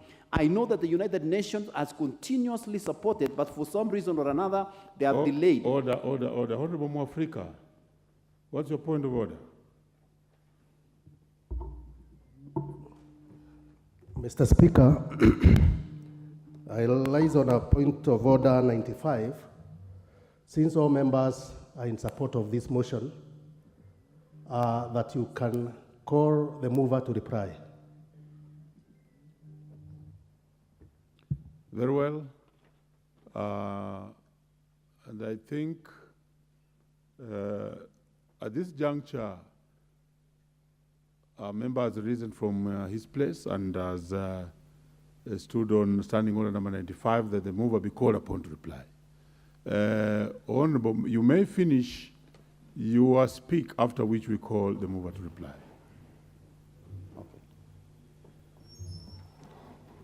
Mr. Speaker, I continue. So I stand to support this motion, Mr. Speaker, as many of our colleagues have supported, that Kenya should always be number one when it comes to peace mission keeping, because to assure ourselves that our region is safe, we need this funding. So, Mr. Speaker, I stand to support the motion. Mover, is the mover in the House? Yes, Honorable Bayer, proceed. Thank you very much. On behalf of the move of the motion. Order, there are two members up standing. Oh. Bayer, you may continue. Yes, thank you very much, Honorable Speaker. Honorable Speaker, these regulations as tabled in reply are important regulations that will give our peacekeepers an opportunity to be able to operate and be aided and be given funds as money is available. As you know, Honorable Speaker, that a lot of what we have, operations of government, are by the Public Finance Management Act, which sometimes may restrict usage of funds because of the tight procedures that are involved. But these regulations allow our peacekeepers, allow our soldiers, allow those who have fallen, allow those who have been injured, and allow those that are going on missions to be considered for financing. And therefore, Honorable Speaker, I would like to reply and request that this House approves these regulations. I thank you, Honorable Speaker. Thank you. We shall defer the question, putting of the question on that matter until the next session. But honorable members, the time now being 5:31, remember the Honorable Speaker did approve a motion by Honorable Member Bernard Kitur, MP, on adjournment on a definite matter of urgent national importance regarding the insecurity in Lamu. Is the Honorable Member in the House, Honorable Member Bernard? You have 10 minutes to move. You will have no seconder, and every member speaking on this motion will have 5 minutes. You may proceed. Thank you very much, Honorable Speaker. I would like to move the motion to adjourn on a definite matter on urgent national importance regarding the insecurity in Lamu. That is pursuant to Standing Order 33-1, where I seek leave the adjournment of the House for purposes of discussing a matter of urgent national importance regarding the ongoing incidences of insecurity in Lamu County. Mr. Speaker, we've been witnessing dastard attacks of suspected terror groups and clandestine armed gangs in certain parts of the country, particularly in Lamu and Garissa counties. Recently, innocent residents of Salama and Juhudi villages in Lamu were treated to heinous and brutal attacks that have sincerely caused anxiety and that have gripped Kenyans at large with regard to the safety of the country. These terror groups also attacked KDF forces, and I would really say probably the security forces, using IEDs. Honorable Speaker, we just got some of this information through the media and alternative sources as well, of about 5 or more locals who were killed in the same attacks. And therefore, Mr. Speaker, I rise to first of all sincerely condole with the families of those who lost their loved ones, of the police officers or security officers, through these cowardly, heinous acts. Of course, I would like to also stand in to also condole with the families of those who are now agonizing, those who are broken families, of course, those who have been injured, those who are in hospital, those who are now suffering emotionally, psychologically, the children. The family units have been broken. And therefore, as leaders of this country, it's important that the people of Lamu and the other regions who are going through such pain to know that as leaders and as leaders of this country, we feel their pain and we condole with them. Secondly, Mr. Speaker, I would like to appreciate, first of all, the work that the government has been able to do in regions that at the earlier part of this year, particularly in the North Rift, where there was serious banditry, but the government has been able to contain it to a greater extent and bring in development in those regions. And I feel what is now happening in Lamu, as we urge the government to really now put its foot in those areas, because the effect and the impact of these heinous, cowardly acts by these terrorists has really affected the economic development or the ongoing development activities in many parts of Lamu. Equally, even the education and the social lives of the people in that region have seriously been affected. And therefore, it is important that we also, as leaders, as a government, as our government also takes this a bit seriously, because we are made to understand that as we speak right now, there are many internally displaced Kenyans in that part of the region, in a number of villages, who are now living in the schools that are there. I would like to appreciate the fact that we've had the government's presence in that place. However, when we saw some of those gory pictures of IED having exploded on vehicles that the security officers were using, it is our wish that the government invest more in armored vehicles in those particular areas when they are doing their continuous surveillance on those places where they are a bit porous. Mr. Speaker, I would wish as well to implore that not only the armored vehicles, but any other very important armaments that the security forces that are working in that areas be supplied with, so that we do not see what we've been witnessing of the recent past on those officers who are really injured using the IEDs. As I engaged also the people from those regions, Mr. Speaker, one of the greatest concerns is that there is need for government to also focus in development in the Lamu East and Lamu West. This is because most of these attacks that happens on IEDs, they happen not on tarmac roads. They happen in those roads that are, they are earth roads, where these people are able to implant these deadly devices just to cause terror and horror amongst the people. But of course, they won't win. There are other issues also that came up, Mr. Speaker, in my engagement with some of those people who are on ground, which I would wish to also highlight: the issue of several lands in the part of Lamu that have absentee landlords, huge tracts of land. In 2014, there was title deeds that had been revoked, but somewhat they were returned back. So there are huge tracts of land that are being developed because the landlords are never present in those places. I think this is an area that I want the government needs to look into so that we have development in those areas.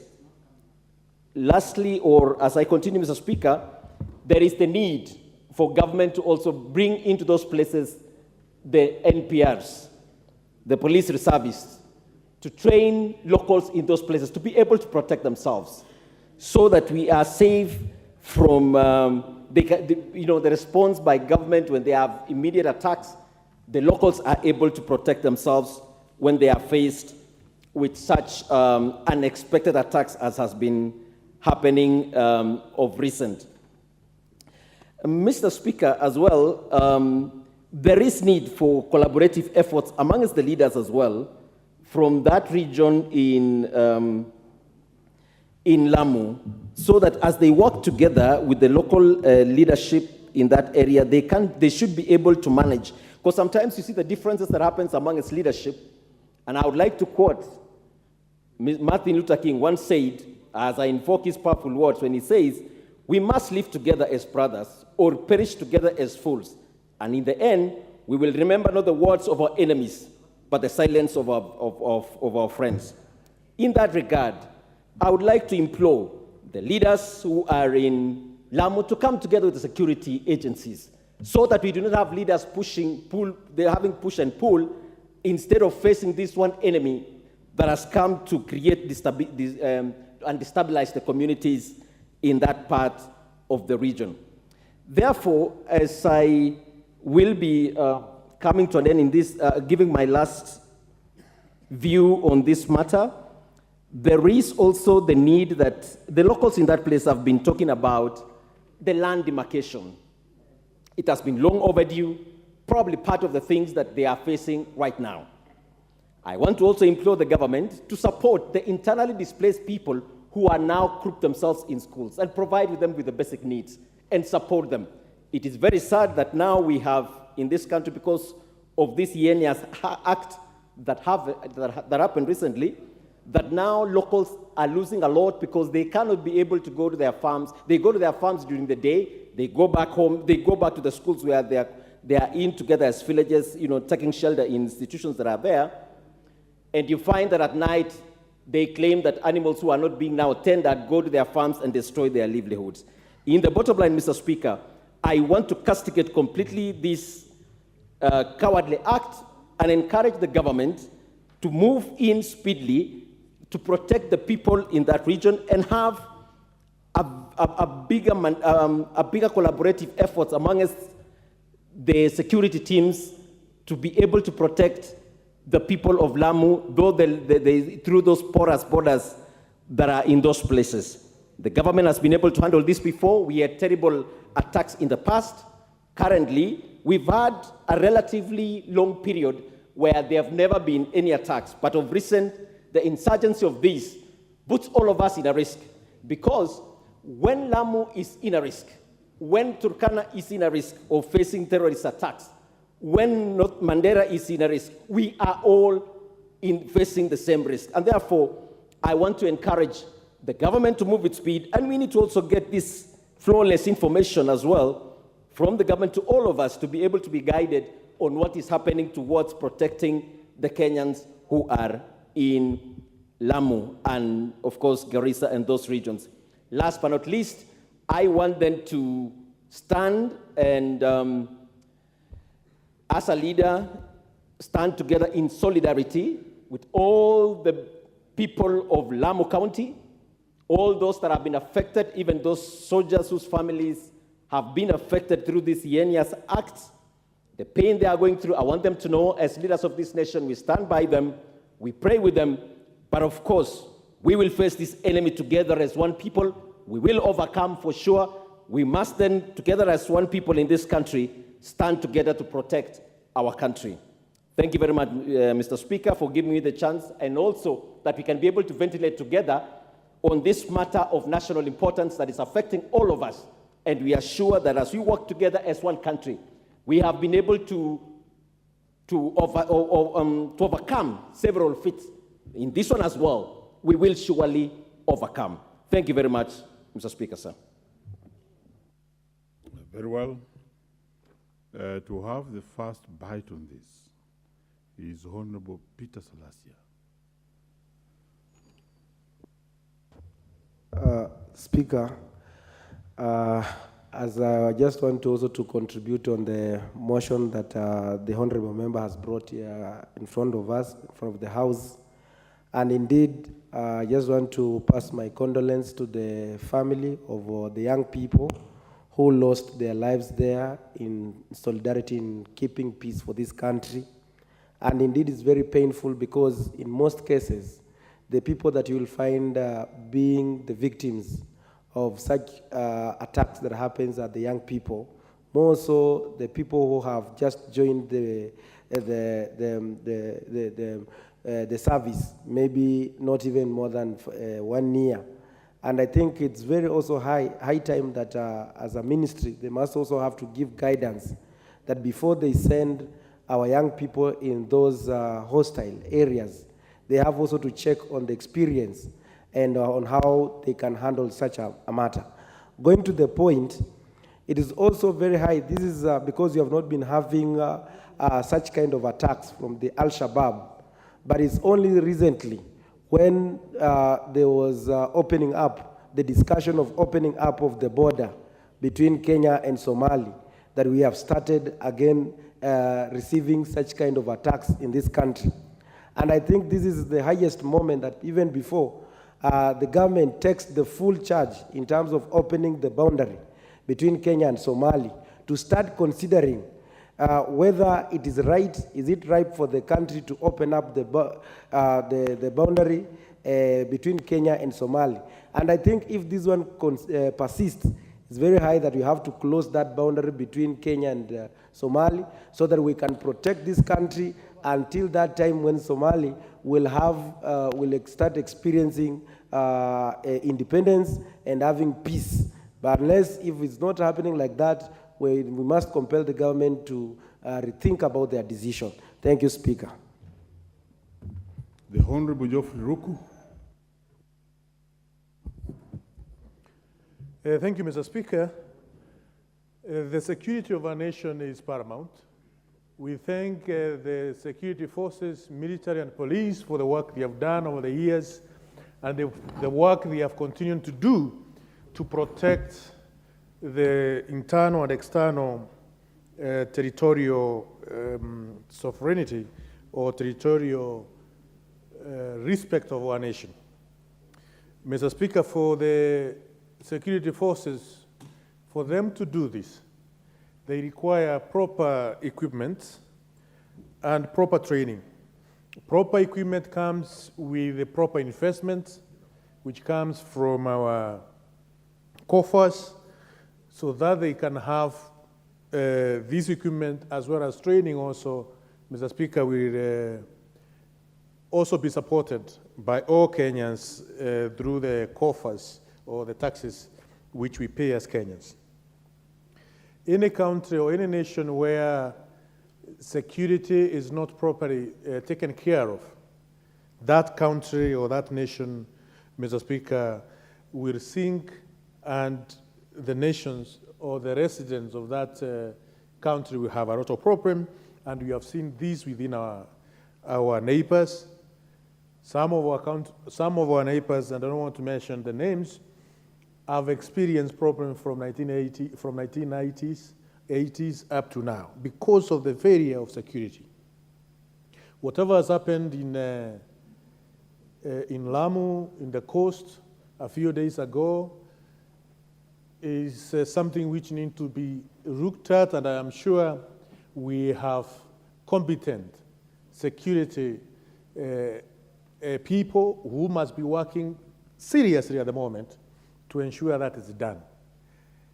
As a House, Mr. Speaker, we must assure them our total support as they put their act in order.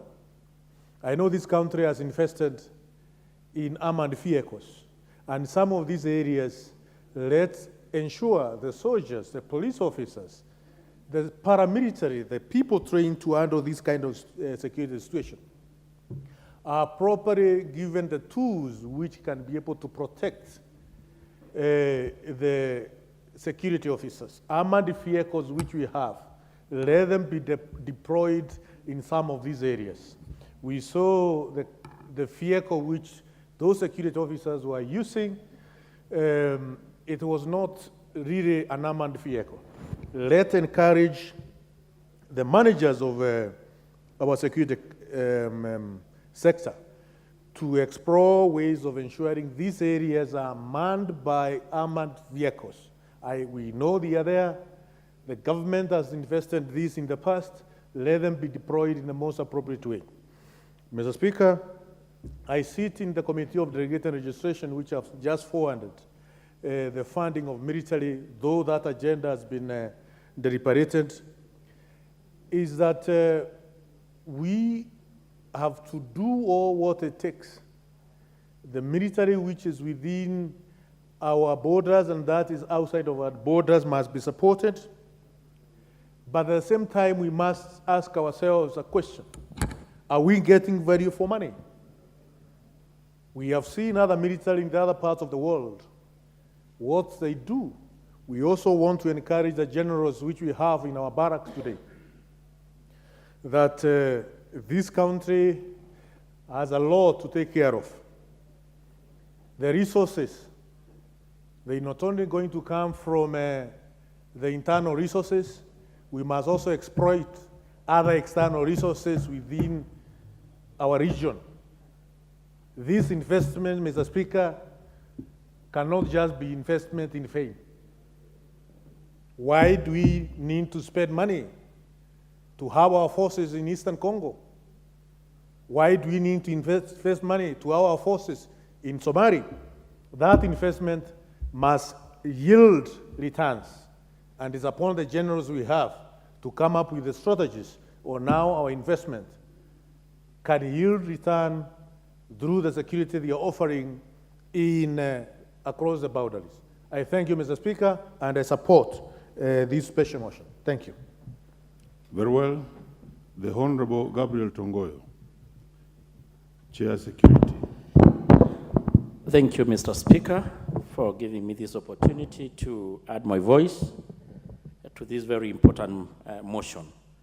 Mr. Speaker, from the very onset, I want to appreciate my colleague MP for Nanthill for bringing up this very important motion to the House so that members can able to discuss and ventilate on a matter of grave national importance as such as this. Mr. Speaker, as you're aware, I am the chair of Administration and National and Internal Security, and this is a matter that is quite much known to me. And I want to start by passing my condolences to the families and our friends who actually lost their lives defending Kenyans. And at the same time, I want to congratulate our security officers and personnel wherever they are, both those who are operating locally and in the regions, for continuously working day and night to keep Kenya safe. Mr. Speaker, it's true, we had the incidents of insecurity and terrorist attack in Lamu and even some other pockets of northeastern part in the recent past, in a place known as Salama Village in Lamu West. The official data, as it is, we had lost about 22 Kenyans, including 4 KDF and about 7 civilians, those at least who are recorded, and other members of the NPS and our general security agencies. It's good to note that we have been having what we call a multi-agency operation in Lamu, Mboni Forest, for quite some time now, which the government of Kenya has been putting resources to ensure that we manage our borders and the volatile areas, such as Lamu. Mr. Speaker, it is very regrettable that such an incident has happened, but I want to report that ever since the minister in charge for the security, Honorable Kindiki, had visited the area severally, and there is a lot there's a lot of positive improvement. The situation as it is calm for now. We have managed to bring the situation to calm, and our security agencies are on top of things. There's been alleged act of terrorist, Al-Shabaab, but Mr. Speaker, the reports are there could be even a mixture of some local elements that have also taken advantage of the situation. Some elements of criminals that have been having some kind of relation to some land injustices, which has been, of course, attributed to the same. The CS have been visiting that place for quite some time now. Tomorrow, the KDF and the IG will be en route to the same area to assess the situation and give support to the officers. Mr. Speaker, it's true that it's very regrettable to have had the situation and lost even the life of Kenyans. It is a situation that as a committee and even as a country, we have continuously been putting resources. Even in the just ended supplementary 2, we managed to do an additional 200 million to at least facilitate the officers who are operating in that areas. In the supplementary 1, there was also about half a billion put. And even in this financial year, there was almost a tune of 1.6 billion. That is to really able to enable the officers able to carry their work effectively. As we really regret this incident to have happened, we should celebrate that even the situation in the North Rift, which was equally a very sad situation, has really improved and even can be attested by the majority of members who come from such regions. The members of the public has gone back to their farming.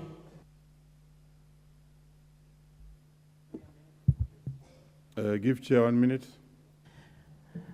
On behalf, I want to assure Kenyans that the government is on top of it. The situation as it is for now is calm. And we, as even the member who brought up the motion, the government is really having a long plan, short and long-term plan, to ensure that the security in the region is really able to be put in place. It's good to report that the President has reported modernization of our police security to a tune of about that 5 billion, so that we can able to acquire new technology, we can able to have even unmanned vehicles, we can able to have armed vehicles, armed RAPs, and even gunshot helicopters, so that our officers can able to respond on time to such instances. Mr. Speaker, we all know that the security is really a very expensive endeavor. I want to challenge the members in this House that we continuously, given our role as members of Parliament, as a House, that one of our responsibilities is to allocate resources, that we continue prioritizing putting resources into our security agencies and operation in the country, so that we can able to have our officers well facilitated and enabled to carry such very delicate operations. So I want to join our members really to condole and condemn the act of terror, but at the same time want to assure all of us that the government is on top of it. Our security officers are working around the clock to ensure that Kenyans are protected and live in peace. Thank you, Mr. Speaker. Honorable Bishop Jackson Kosgei. Thank you, Mr. Speaker. I read a book by a Chinese philosopher and military strategist, most of us might have read, The Art of War. He said, and I quote, "Strategy without tactics is the slowest route to victory. Tactics without strategy is the noise before defeat," end of quote. National security is the ultimate responsibility of the national government. This we cannot overstate it, Mr. Speaker. But I think a time has come that patriotism, every citizen in this country has the responsibility to secure our nation. In most cases, some of the very dangerous threats to our country comes from without and across our borders. But across the same borders are communities of Kenyans who spill over to the neighboring countries. And in some areas, some of these particular communities are fully aware and they know their people, they can identify who are new individuals who can pose for a threat. I am suggesting, and I opine, Mr. Speaker, that the security, internal security, and also our national defense forces should involve communities around and capacitate them to participate on matters security across the border. We have, for example, in the border we share with Tanzania, we have the Maasai community spilling over onto the other side. On the northern part, bordering Ethiopia, we have communities that are living within Kenya and they have relatives on the other side. We have also in Mount Elgon and across western Kenya, they spill over to the neighboring country.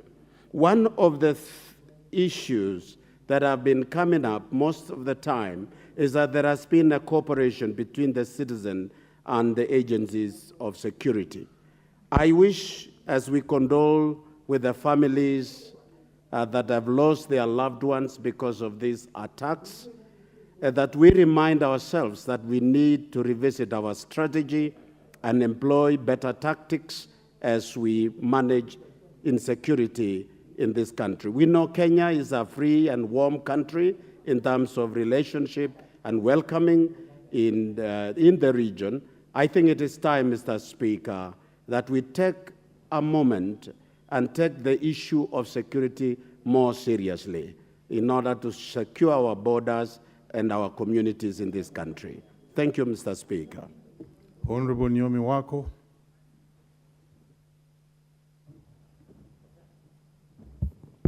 Thank you, Mr. Speaker, sir, for allowing me to add my voice to this very important motion, as I also thank the honorable member who has brought it with a lot of passion to all of us. Mr. Speaker, sir, this is a motion that needs our support because of what is currently happening. And we know very well that for the last few weeks, we've lost a lot of, or quite a number of our soldiers who are fighting on our behalf. And it is important for us to know that when we send our troops to these areas that are quite dangerous, they have sacrificed a lot. And again, it takes a lot of passion from them and patriotism. Order. Honorable member, you are crisscrossing the floor. Just go back. In fact, and you did it twice. Let him go back and just do the correct thing. Let him proceed back, honorable member who's on his feet. Go back and just come back to the house in an orderly way. Please, please. Don't crisscross the house. This is a house of rules. Order. It's not a marketplace, please. Thank you, Honorable. You may proceed, Honorable Nyomi. Thank you, Honorable Speaker. And I was saying that our troops, when we send them to some of these areas, it has taken them a lot of courage and sacrifice, and some of them have young families, and they're exposed to a lot of danger. They leave their families when they are not sure of coming back, and as a result of that, many children have been orphaned and young women have been widowed. Mr. Speaker, the only thing that we can now say at the moment is to condone with the families that are affected and also request the government to give them all the necessary support that these families need. Number one, they are psychologically traumatized, and so they need some counseling and better support. And even when we send them, special grants should be put aside so that in case of anything, the families can be attended to urgently. And as we release them, the type of equipments that are used, Mr. Speaker, sir, especially the vehicles that they use. You know, your enemies always look at your weak areas, and they capitalize on that. And of late, they have realized that even the vehicles that our troops use are not maybe strong enough. And so, majority of them have lost their lives while they are going to serve Kenyans or to give service to where they are. And so we should be ready. I'm glad that the chairman has reported that in this budget and in all our budgets, they have been considered. But it is my prayer that even going forward, enough budget will be set aside so that we can be able to take care of our soldiers. Mr. Speaker, Article 27 says every person has equal right before the law and have equal opportunity, meaning that even the soldiers have equal right to life and they need to be protected. As they protect the lives of others, they are also supposed to be protected.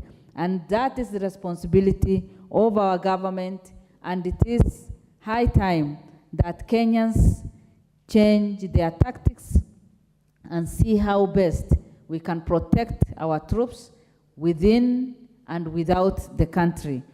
Mr. Speaker, sir, currently the families suffer in different ways. Special consideration should be done for the families, and especially the young women who are widowed and the orphans who are left behind by these heroes. I support. Thank you. Honorable Tindi Mwale. Asante sana Bwana Spika. Bwana Spika, pia mimi nachangia katika hii mada ya ukosefu wa usalama katika Lamu County. Bwana Spika, utapata ya kwamba wakati hakuna usalama katika eneo lolote, tutapata ya kwamba ni wamama, watoto na vijana ambao wanateseka zaidi. Kwa hivyo Bwana Spika, naanza na kushukuru mwenzangu ambaye ni mbunge kutoka eneo la Lamu kwa kuleta hii mada na hii mswada ya kuongelelea maneno ya usalama katika kaunti yetu ya Lamu. Na sio Lamu peke yake Bwana Spika, usalama haupo katika nchi ya Kenya. Kuna maeneo mengi katika nchi yetu ya Kenya ambayo imeonekana ya kwamba watu wanateseka, wengine wanapoteza maisha, wengine hata wananajisiwa. Yes, what's your point of order? I have heard my colleague say that this motion was brought by a member of parliament from Lamu.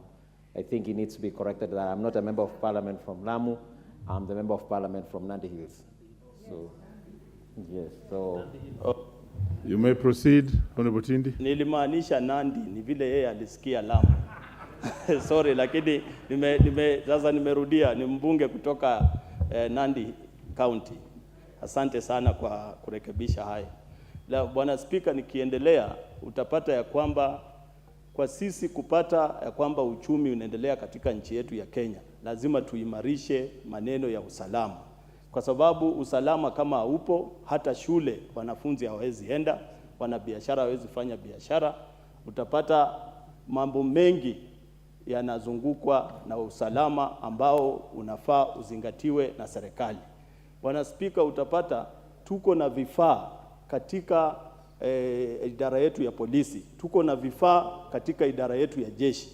Hizo vifaa za vita zimenunuliwa na pesa ushuru ya wananchi. Kwa nini, Bwana Spika, hizo vifaa zisitolewe ziende huko Lamu ama mahali popote Kenya ambapo kuko na insecurity, ile ukosefu wa usalama?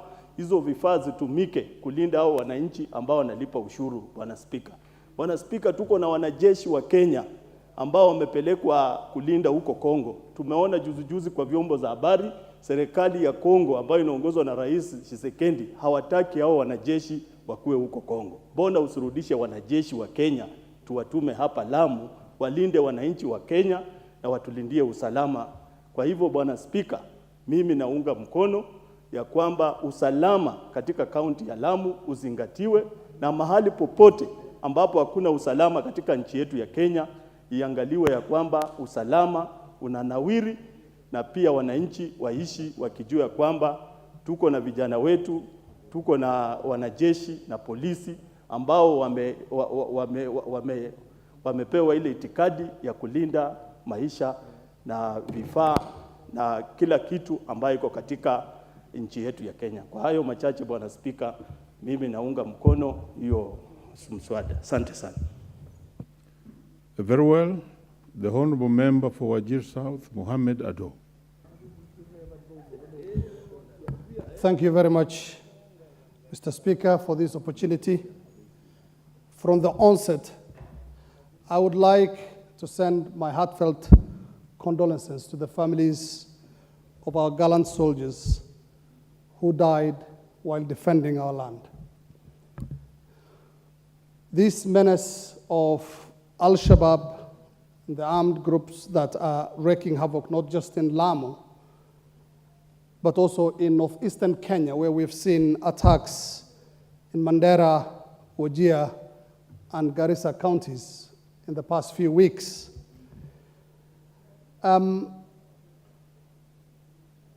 This is the work of not just Al-Shabaab fighters who have crossed over from Somalia, but also homegrown elements who are assisting them in traversing the terrain, which they know very little about.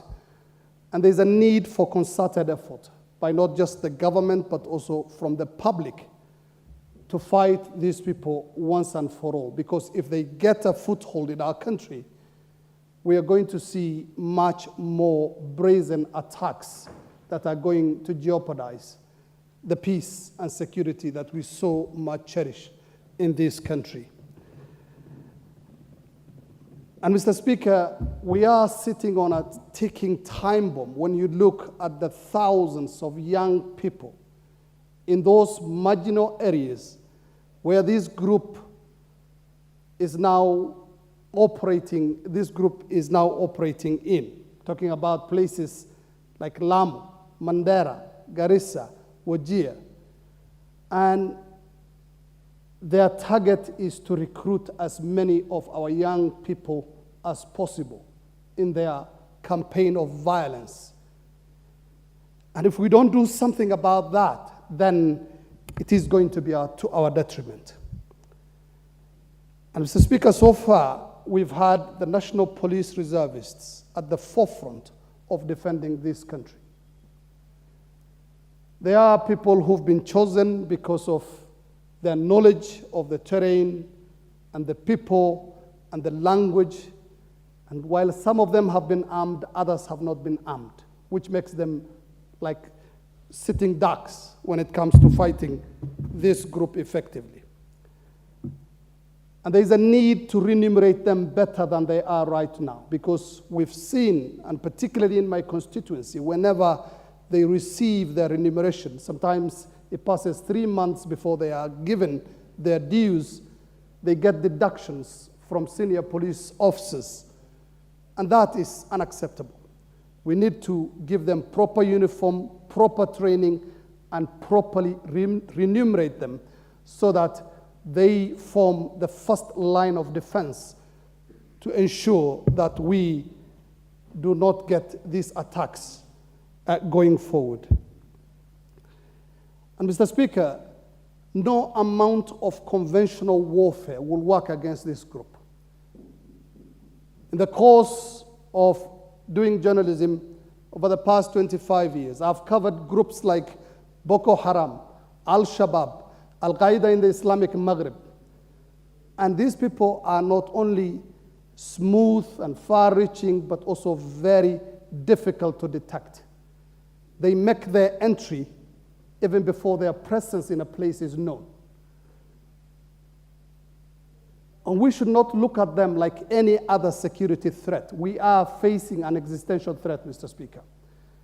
And Mr. Speaker, I do not agree with those who are arguing that the Somali-Kenya border should not be opened as planned by the government because these criminal elements are not passing through official crossings, which gives our gallant forces the chance to identify those who are coming to Kenya for good and those who are coming to Kenya to try and harm us. I would like at this point to thank our security forces who have so far been very, very steadfast in fighting these groups. Thank you very much. The Honourable Member for Mugwen, Honourable Joseph Lelmegit. Thank you, Mr. Speaker, for giving me this opportunity to support the motion of adjournment to discuss insecurity in Lamu and the northeastern part of Kenya, put forward by the Honorable Member for Nandi Hills, Honorable Bernard Kitur. First and foremost, Mr. Speaker, I would like to pass my message of condolence to the families affected, to the young souls that were lost in this attack. Secondly, I would like, in the movie that I saw, I thought this only happens in movies, Mr. Speaker, but this is real life and there are real issues. As we grow, we see them in reality. There is a movie, it's called We Were Soldiers. And these commandants, one of the commandants, before they went to war, he promised his platoon that I will be the first to touch the ground and I'll be the last to leave the place, the scene. And he would not leave any soldier behind. The kind of dedication, the kind of sacrifice, the kind of endurance that these soldiers passed through is enormous. And the reason why they swore after their training and in their service, they swore that they would protect this nation, whatever at whatever the cost. We should also, as a government, be true to the same word and swear or take care of their welfare, protect them. For example, in the recent event that occurred, I tend to believe that we should have had better machines which can detect landmines with the current technology that we have at the moment, give them more sophisticated weapons so that they can help them fight the Al-Shabaab within the Lamu region. Secondly, Mr. Speaker, Lamu region, there is a big chunk of forest, like the Bohoni. I think so as long as the Bohoni forest exists, we will still lose our people, we will lose our soldiers. I want to encourage the government, as part of the income generating activity, to clear that forest in Lamu, Mr. Speaker, so that we can even use the same money to plow back to the economy of this country. Once that forest is cleared, at least we can have a peaceful area within Lamu region. Secondly, Mr. Speaker, there are several cases of land injustices within Lamu region. Maybe we call upon the NLC to come together, the government to help resettle those people because they take advantage and bring in those vices. Secondly, Mr. Speaker, during deployment, as part of the welfare of this, taking care of the welfare of these soldiers. Deployment, we have to have experienced soldiers to lead the new recruits, so that with the experience they have, they could easily prevent such issues from occurring. Secondly, Mr. Speaker, we need to have social support desks for these soldiers. They go through serious frustrations with the war, the kind of deaths they experience. We need to have them. They undergo serious frustrations and even take care of their families. Thirdly, Mr. Speaker, on the compensation issues. We need to have a proper package for compensations for soldiers whenever we experience a number of deaths. The other issue, Mr. Speaker, I would want also to question the employment criteria of our NIS.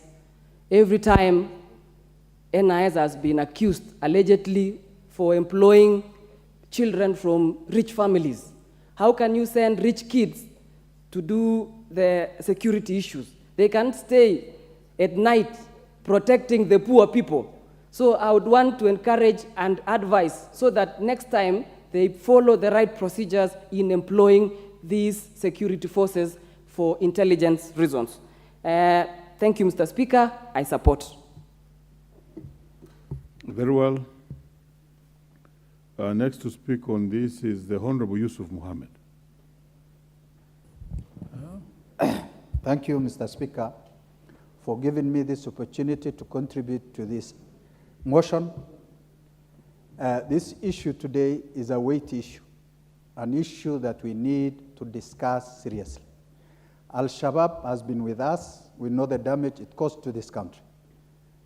We can remember vividly what happened in Westgate, Garissa University, and so many other places. So many people, young people, promising, have lost their life due to Al-Shabaab. Today, as we speak, it is not only about Lamu County that are at risk. If you ask me, the whole of in Nairobi or all over in Kenya, we have a problem in our hand. But how do we prevent this issue, especially the Al-Shabaabs coming in and waging a war in our own homeland?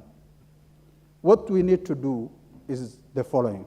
For me, I believe a home ground solution is the only way to detect, to avert, and to prevent this Al-Shabaab menace. If we can remember very well, after the Garissa University, the government of Kenya decided to have a different approach on how they used to deal with Al-Shabaab before, by remunerating, employing NBRs and a people called by the name Mawisley, who are always on the forefront of all the border areas.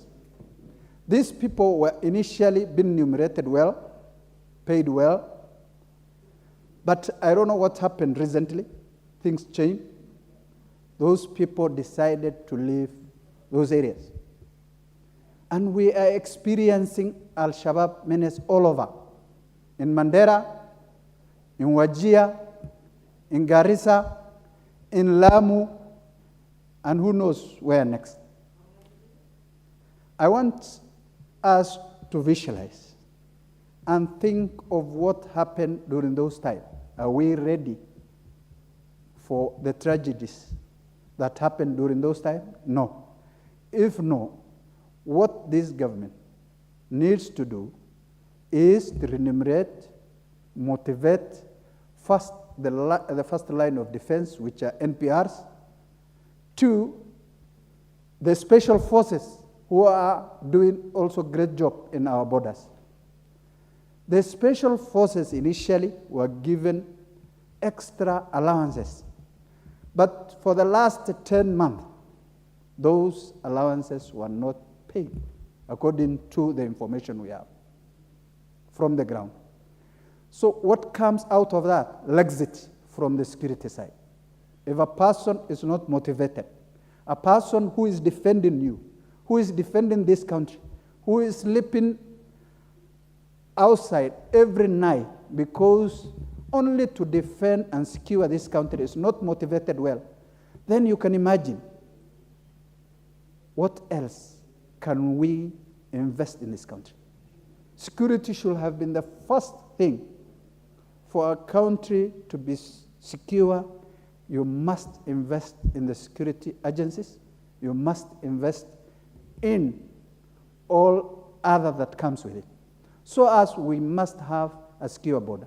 I want to echo my brother here, Honorable Ado. Some people are saying the borders should not be open. The borders should be opened for the youth of those areas who could have been recruited by the Al-Shabaabs to get jobs. And the security officers shall be remunerated well so that they are also motivated and they can secure our borders. For that few remarks, I support the motion. Thank you. Very well. Let's have the Honorable Augustine Mwafrika Roysambu. Thank you, Honorable Speaker. Honorable Speaker, I am a firm believer that Al-Shabaab or the attackers, they can never be ahead of the government. No matter how sophisticated weapons they may have, I believe that there is no way they can be ahead of the government, Mr. Speaker. Mr. Speaker, this is a grave matter. We understand that villagers in Lamu are fleeing because of the attacks. Most of the members here have talked about the armored vehicles. That is okay, and I support that. But I would like to make an additional call to our security agents and the government about coming up with a detector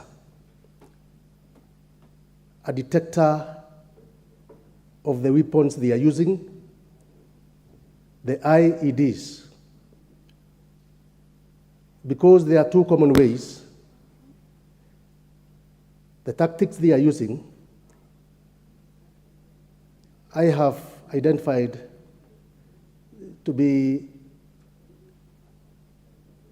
two commonly ones. That is, either the assailants are armed or by use of the IEDs. So if the government or our security agents can come up with a detector, it will be very good, because before they drive, our security agents drives within those areas. First of all, they use the detectors to know if there are any hidden those IEDs. That would be easy, Mr. Speaker. So I make a call that the government or our security agents to come up with a detector. Mr. Speaker, here we may talk about those who have been killed, but there are so many others who have been left injured. I would like to request the government also to take care of the injured. Most of the injured are the innocent Kenyans. Innocent Kenyans who probably have nothing to do with that fight. So innocent, and they have been left injured. We are requesting the government to take care of them. And Mr. Speaker, I'm also supporting those who are making a call for our soldiers in Congo to be withdrawn, to be brought back to Kenya so that they can be deployed within those areas. Because it is not right that some of our areas, that is mostly Ramu and Garissa, they had an attack, and we have offered a support to our neighbor country. Mr. Speaker, before we offer that support, we need to be safe back here in our country. So it doesn't matter, even if those soldiers who have been deployed to Congo, if they are brought back and they are deployed to Ramu, Mr. Speaker, it doesn't matter, even if it means the ratio of 1:10, provided, Mr. Speaker, we don't hear any more attacks within those areas, because we can only be able to progress when our country is peaceful. Thank you, Mr. Speaker. I support. The Honorable Pamela Njoki-Njeru.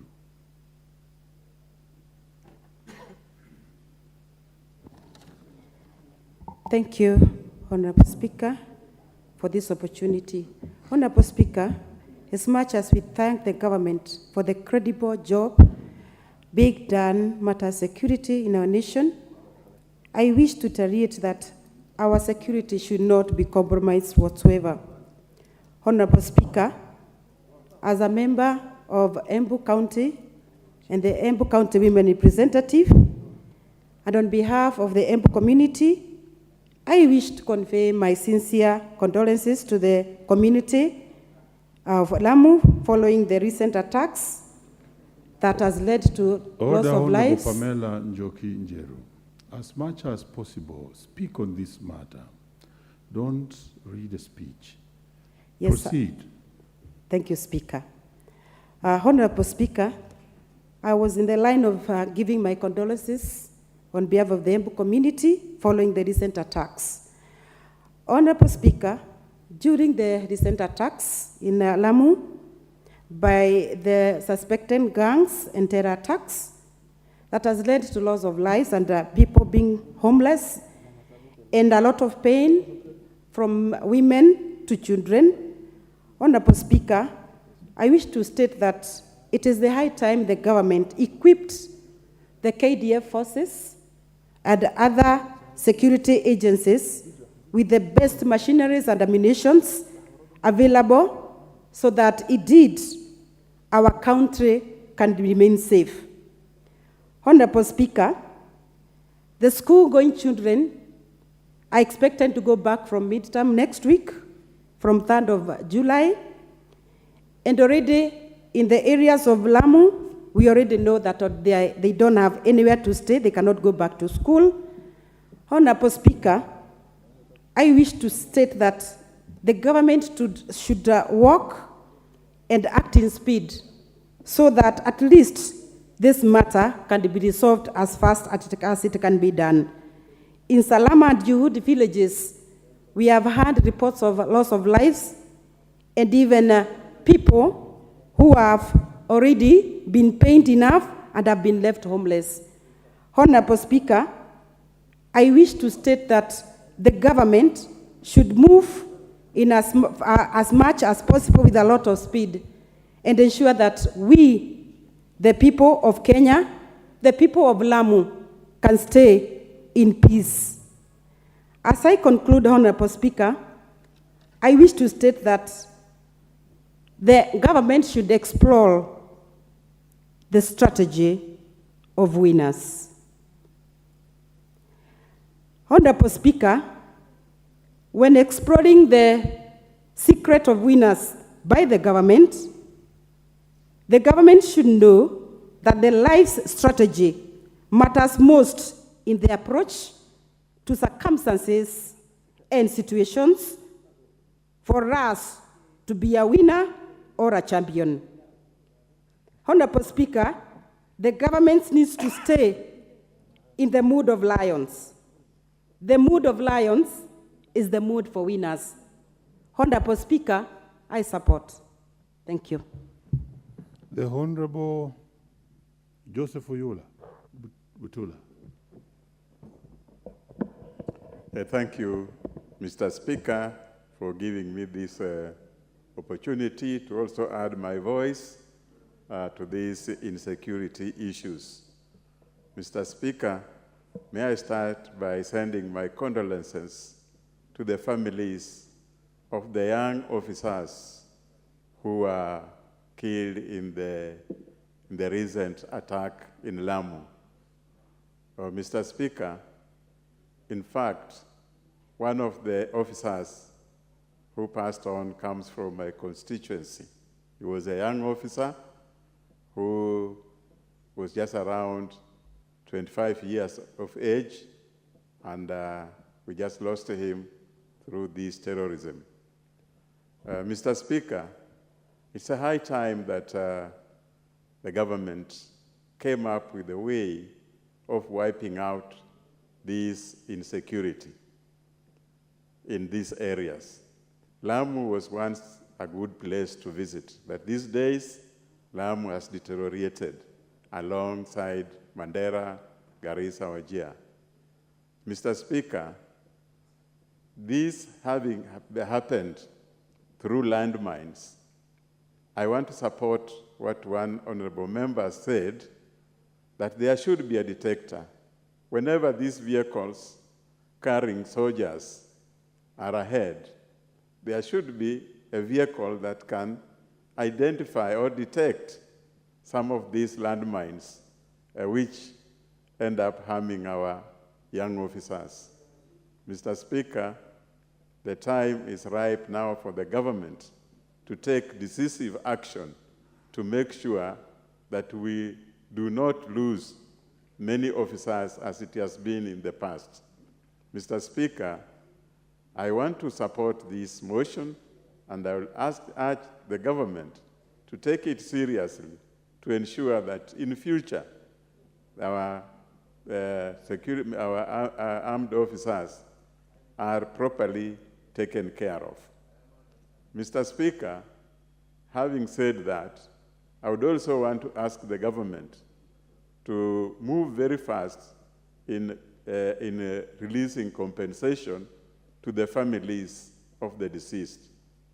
The families of the deceased are left in a very awkward situation with a lot of pain. So anything that can soften them up should be released as soon as possible. With those few remarks, Mr. Speaker, I want to thank you again and thank the honorable member who brought this motion for discussion in this House. Let us ask the government to act promptly. Thank you. Very well. The Honorable Abdi Ali Ijara. Thank you very much, Mr. Speaker, sir, for giving me this opportunity to contribute in this adjournment motion of discussing insecurity issues in Lamu County and the entire Northeastern, more particularly Garissa County, from the constituency I represent. First and foremost, I want to send my condolences on behalf of Ijara constituency, the families who lost their loved ones, the KDF's forces. Mr. Speaker, as I stand here, Ijara constituency, we have lost one KDF officer who was based in Ijara constituency because of this attack that happened in Handaro location. The name of that officer is called Saddam Abdullah. He comes from a humble family in a place called Hara in Masalani division. Also, one of the officer who got injured is from Ijara constituency in the recent Lamu attack by the name Abdurrahman Ahmed Bashir. As you know that this Al-Shabaab is a very dangerous terrorist organization, and if you just see it, the entire northern Kenya, we are lagged behind in terms of development, including even we don't have basic things like roads, electricity, network. If I just take a clear example in Ijara constituency, we don't have networks in places like Handaro, El Kambere, Gedulun, and those are areas which are near to the Lamu, to the Boni forest, and that is where they always hide these Al-Shabaabs. And because of that, Ijara constituents and the entire northern counties, they don't access the basic NGOs. Those NGOs, they don't access our areas just because of a narrative called insecurity. So by improving the security situation, we will be able to have more NGOs coming to support our communities, I mean the cross-borders NGOs. Going forward, the solution I request or I urge the government to do is equipping of more NPRs. If you see most of our NPRs, they don't have motivation. They don't get proper motivation. They only earn 5,000 a month. And that 5,000, it only comes after 2 months. There's delay of salaries. So because of that, they are not motivated. Also, the other challenges the NPRs are facing is because of the identification. You will see an NPR which has the uniform of our police working, and in the process they might meet with the KDF, our KDF forces, and in the process they might the KDF they beat our NPRs just because they don't have an identification tags to show that these are genuine NPRs. And just because of that, these NPRs are really exposed to that. Even Al-Shabaabs, if you see our area, a place called in Sangole, we have 8 NPRs who are earning salaries for the last 1 year, but they don't have guns. And these Al-Shabaab, they know that these are the people who are NPRs. The other solution that I want the government to take is to have what's called organized and legalized local militia by the name Mawisley. This is a homegrown solution that will help our people. Our people, more particularly Ijara people, are ready to defend their nation, their land, so further the government support. Because of that, I support this motion. Thank you. Did you say you also have a militia? Next to speak on this is Honorable Francis Sigei. Thank you, Mr. Speaker, for this opportunity for me to also add my voice on this national issue, which is dear to me. Having worked in this system for a very long time, I really feel passionate about this subject matter. Mr. Speaker, first of all, I want to thank the mover of this motion, Mheshimiwa Honorable Bernard Kitur, Nandi Hills, for articulating this issue very clearly. I want to thank him because it's a national issue and he has come out to really tell the world that we need to talk about this issue. Having said that, Mr. Speaker, I want to also send my condolences to the families and the soldiers who have lost life during this operation. Mr. Speaker, I've been watching on the TV the kind of agony which our people are facing in Lamu. People have been displaced. And yesterday I was watching them being returned to the original places. I'm not even sure whether those places are safe now to go back to. But Mr. Speaker, I want to express my sympathy on this particular issue.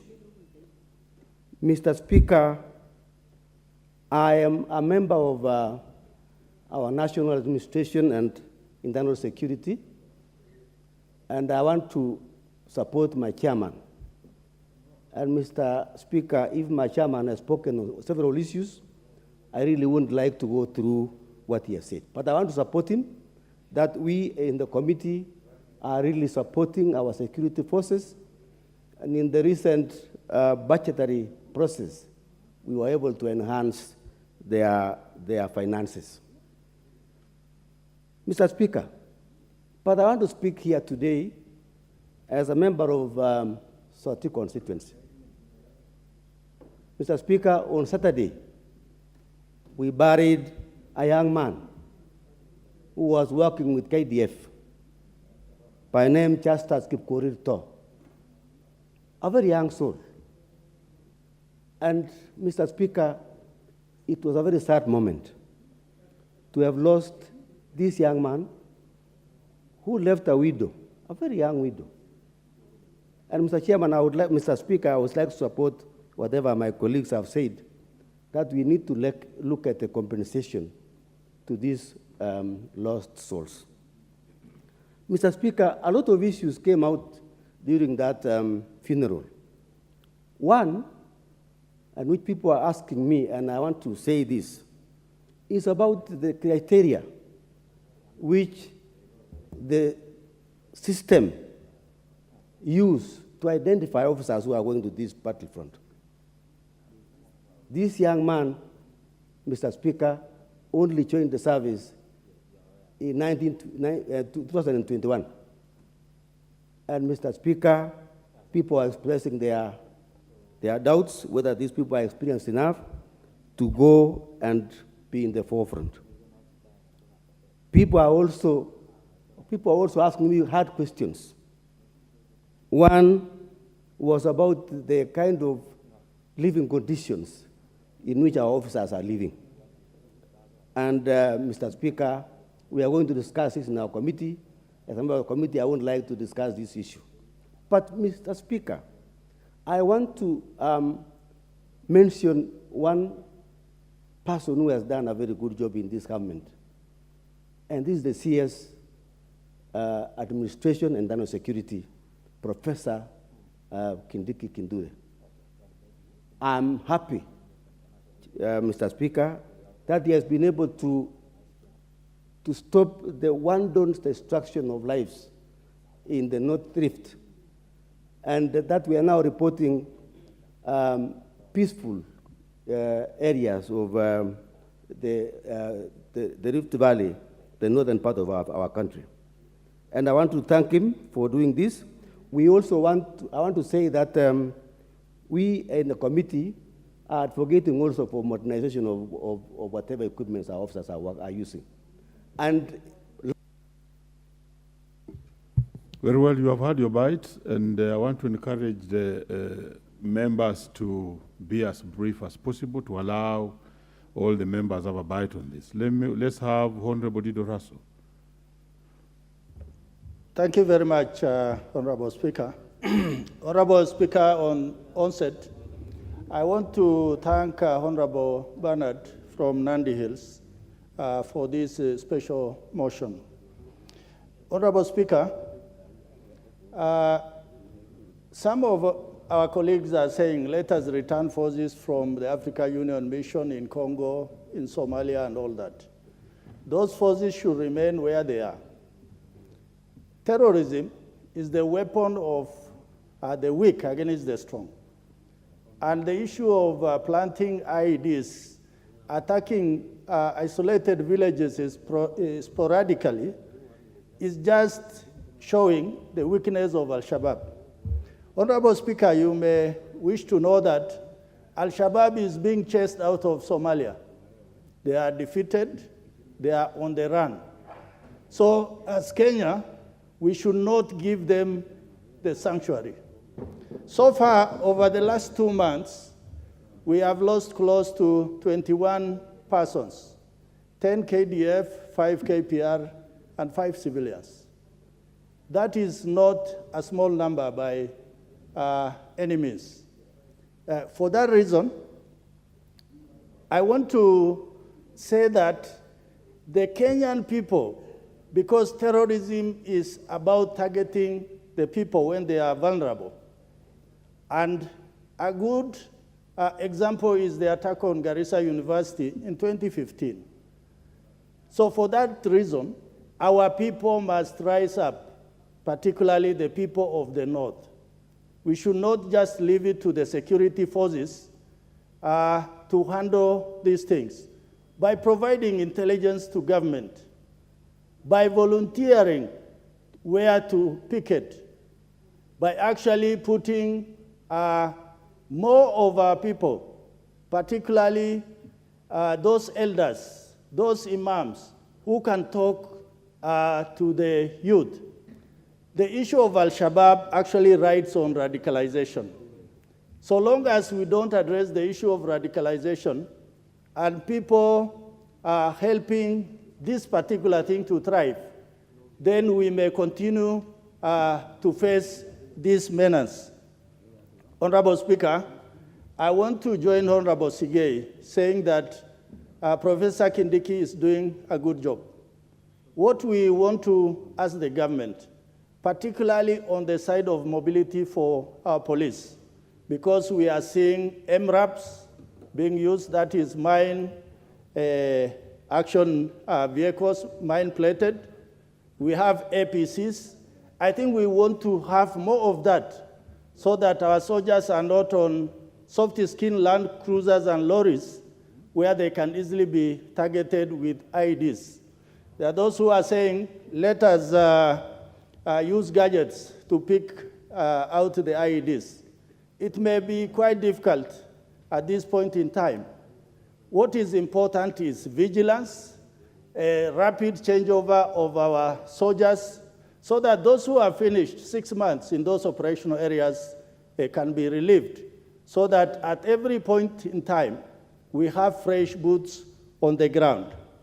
Honorable Speaker, the attacks in northeast Kenya and coast comes at a time where the CS Defense is Aden Duale, NIS Director General is Nuruddin Haji, CID Director is Amin Mohamed, DIG Nur Gabo, DMI Major General Burje.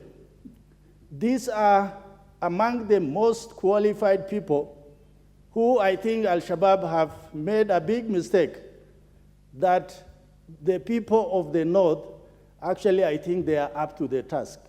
I call on these honorable men that we count on them. We count on their expertise for them to help Kenya in the hour of need. Thank you, Honorable Speaker. Very well. Honorable Farah. Mr. Speaker, thank you very much. I also wish to weigh on this issue. It's very close to our hearts.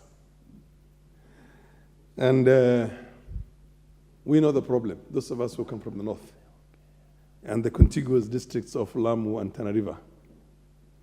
As a matter of fact, my two very good young men here, I don't know what I should call them my sons because they're all younger than myself, except the first one is older than my son. Honorable Yaqub and Honorable Ali of Ijara. They have a very tough task right now, just navigating through their constituencies to be able to give attention to their constituencies and see how they can deliver development. They literally have to go with a convoy of security men and women. Mr. Speaker, I'm very happy. I've had Sigei.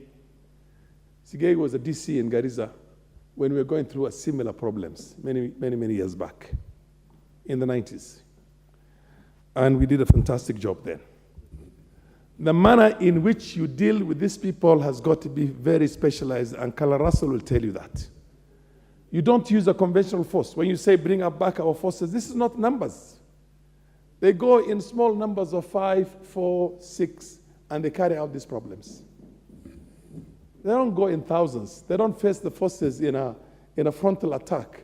They hide. The best way to deal with them, and I want my colleagues also to support me on this, is for us, first of all, to create our own Ma'usley, which is our own KPR. And our own KPR is in a position to track them and smoke them out of wherever they go in. In my constituency now, the Honorable Yakub will tell you that there's nobody there. There's not a single Al-Shabaab in my constituency. We flush them out. And I spend my own resources to send to those young men to follow them on foot and track them. And just the other day, they tried to attack outside Hame, and you heard what happened to them. 4 of them were brought down. These 2 young men get the same support, and we put in resources into that and pay the KPRs better than we do now. Because our KPR do not get paid anything.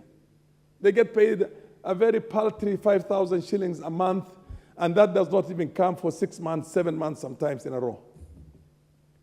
If we put a little bit of more resources into that, we give them a little bit of a more firepower in that, and we follow them up also with provisions, food, bullets, and the rest of them, we can finish this at the minimum cost, and we can literally smoke them out, flush them out, and get rid of them. A young man who grew up in the Lake region or grew up in the mountain region, who went and trained in Kiganjo and comes out there as a police officer, and you tell him to track such hardened criminals, you are sentencing them to death sentence. It is not fair. It's not fair at all for these young people to be sent after these hardened, seasoned, very, crooked guys, because they will just ambush. And they will put the IEDs everywhere they can. And the IEDs have the capacity to be put in underground there. I almost lost my life when I was campaigning last time because there was an attempt on that. And they hide somewhere in the bushes there and blow up whenever the vehicle passes on that place. But if they were being chased on foot by people who know them, I don't know if you have a Pokot member of parliament in here. We could also do with a few members of the Pokot community also in the security forces, the Turkana, and what do you call and some of those people who have had a similar situation like ours. We've chased them and we smoked them out, the Borans, the Somalis. These are the people, give me just a few more minutes, 2 more minutes. These are the people who basically know how to deal with that. This is not a conventional force. Homegrown, you need to get people who understand the way they work and put a little bit of resources into those people. We'll flush them out. They'll get rid of them all. You don't need any sophisticated military mechanism and the rest of it. We just need to be smart. So I'm. No, thank you. I've had your bite. Members have been here, senior. So let me have Honorable Jackson Lekumontori, Samburu, yes. He's also a person from those areas. Proceed. Thank you, Honorable Speaker. I also want to support this motion. Honorable Speaker, this issue has been there for quite some time, and we have lost many of our soldiers over a period of time. And Honorable Speaker, Al-Shabaab can be from outside as well as from within. These are young people from all over Kenya. Recently, Honorable Speaker, I was surprised some people who are caught up by the military personnel coming from Samburu even. There are even those from those areas. And I think, Honorable Speaker, sometimes maybe we get information from the outside world that Al-Shabaabs are going to attack somewhere. And I think even our military intelligence, Mr. Speaker, they need really to be empowered because these guys are hitting within. And if you look at the issue of Lamu, Mr. Speaker, we lost so many people. And if you see the situation currently in Lamu, it is a pathetic one. People are not sleeping. In fact, yesterday I was watching from the television, that the people are really worried when it comes to night. They have to go and sleep in schools. And I think, Mr. Speaker, it is very important. And when we are discussing these issues, because if Lamu is not safe, nobody is safe, Mr. Speaker. And the Al-Shabaab menace, unless the government is coming strongly to deal with this issue, Mr. Speaker, I think it is very important for us to support the government, the military personnel, so that we can have peace within our country. Thank you, Mr. Speaker, for the chance. Very well. 2 minutes. Let's give to Honorable Paul Biego. Please, 2 minutes. Thank you, Mr. Speaker, sir, for giving me this opportunity. And first and foremost, I must congratulate my brother who brought this motion, Honorable Kitur, because as much as how he's coming from the North Rift, he has brought an issue of national importance. Mr. Speaker, sir, insecurity in the entire Northeastern, especially Lamu, has become something of our concern. And I also echo the sentiments made by earlier members that we need to have gadgets which detect the IEDs. We also need to equip our guards or our security personnel with armored vehicles. And taking into consideration that these children of our parents, and they are needed in society, Mr. Speaker, sir. Their parents also and their children and families need them, so it's very important for us to give them proper ammunition. I would also like to comment on the government for the initiative which they put forward, like forming the task force, the Marende task force, of course, which was addressing the issue of welfare, and again on the issue on financial independence. Mr. Speaker, sir, I must commend the government for that, and I also take this opportunity to thank all members who have actually put their point across the same way I'm doing. So I support. Thank you. Finally, the Honorable Jamatia. Thank you, Mr. Speaker.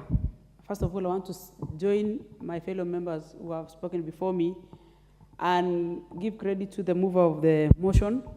And I also want to say that it is high time for Kenya to take up this challenge, especially the government, and take responsibility on this matter of Al-Shabaab. Honorable Farah alluded before that there are better ways to deal with this matter, which is mainly homegrown.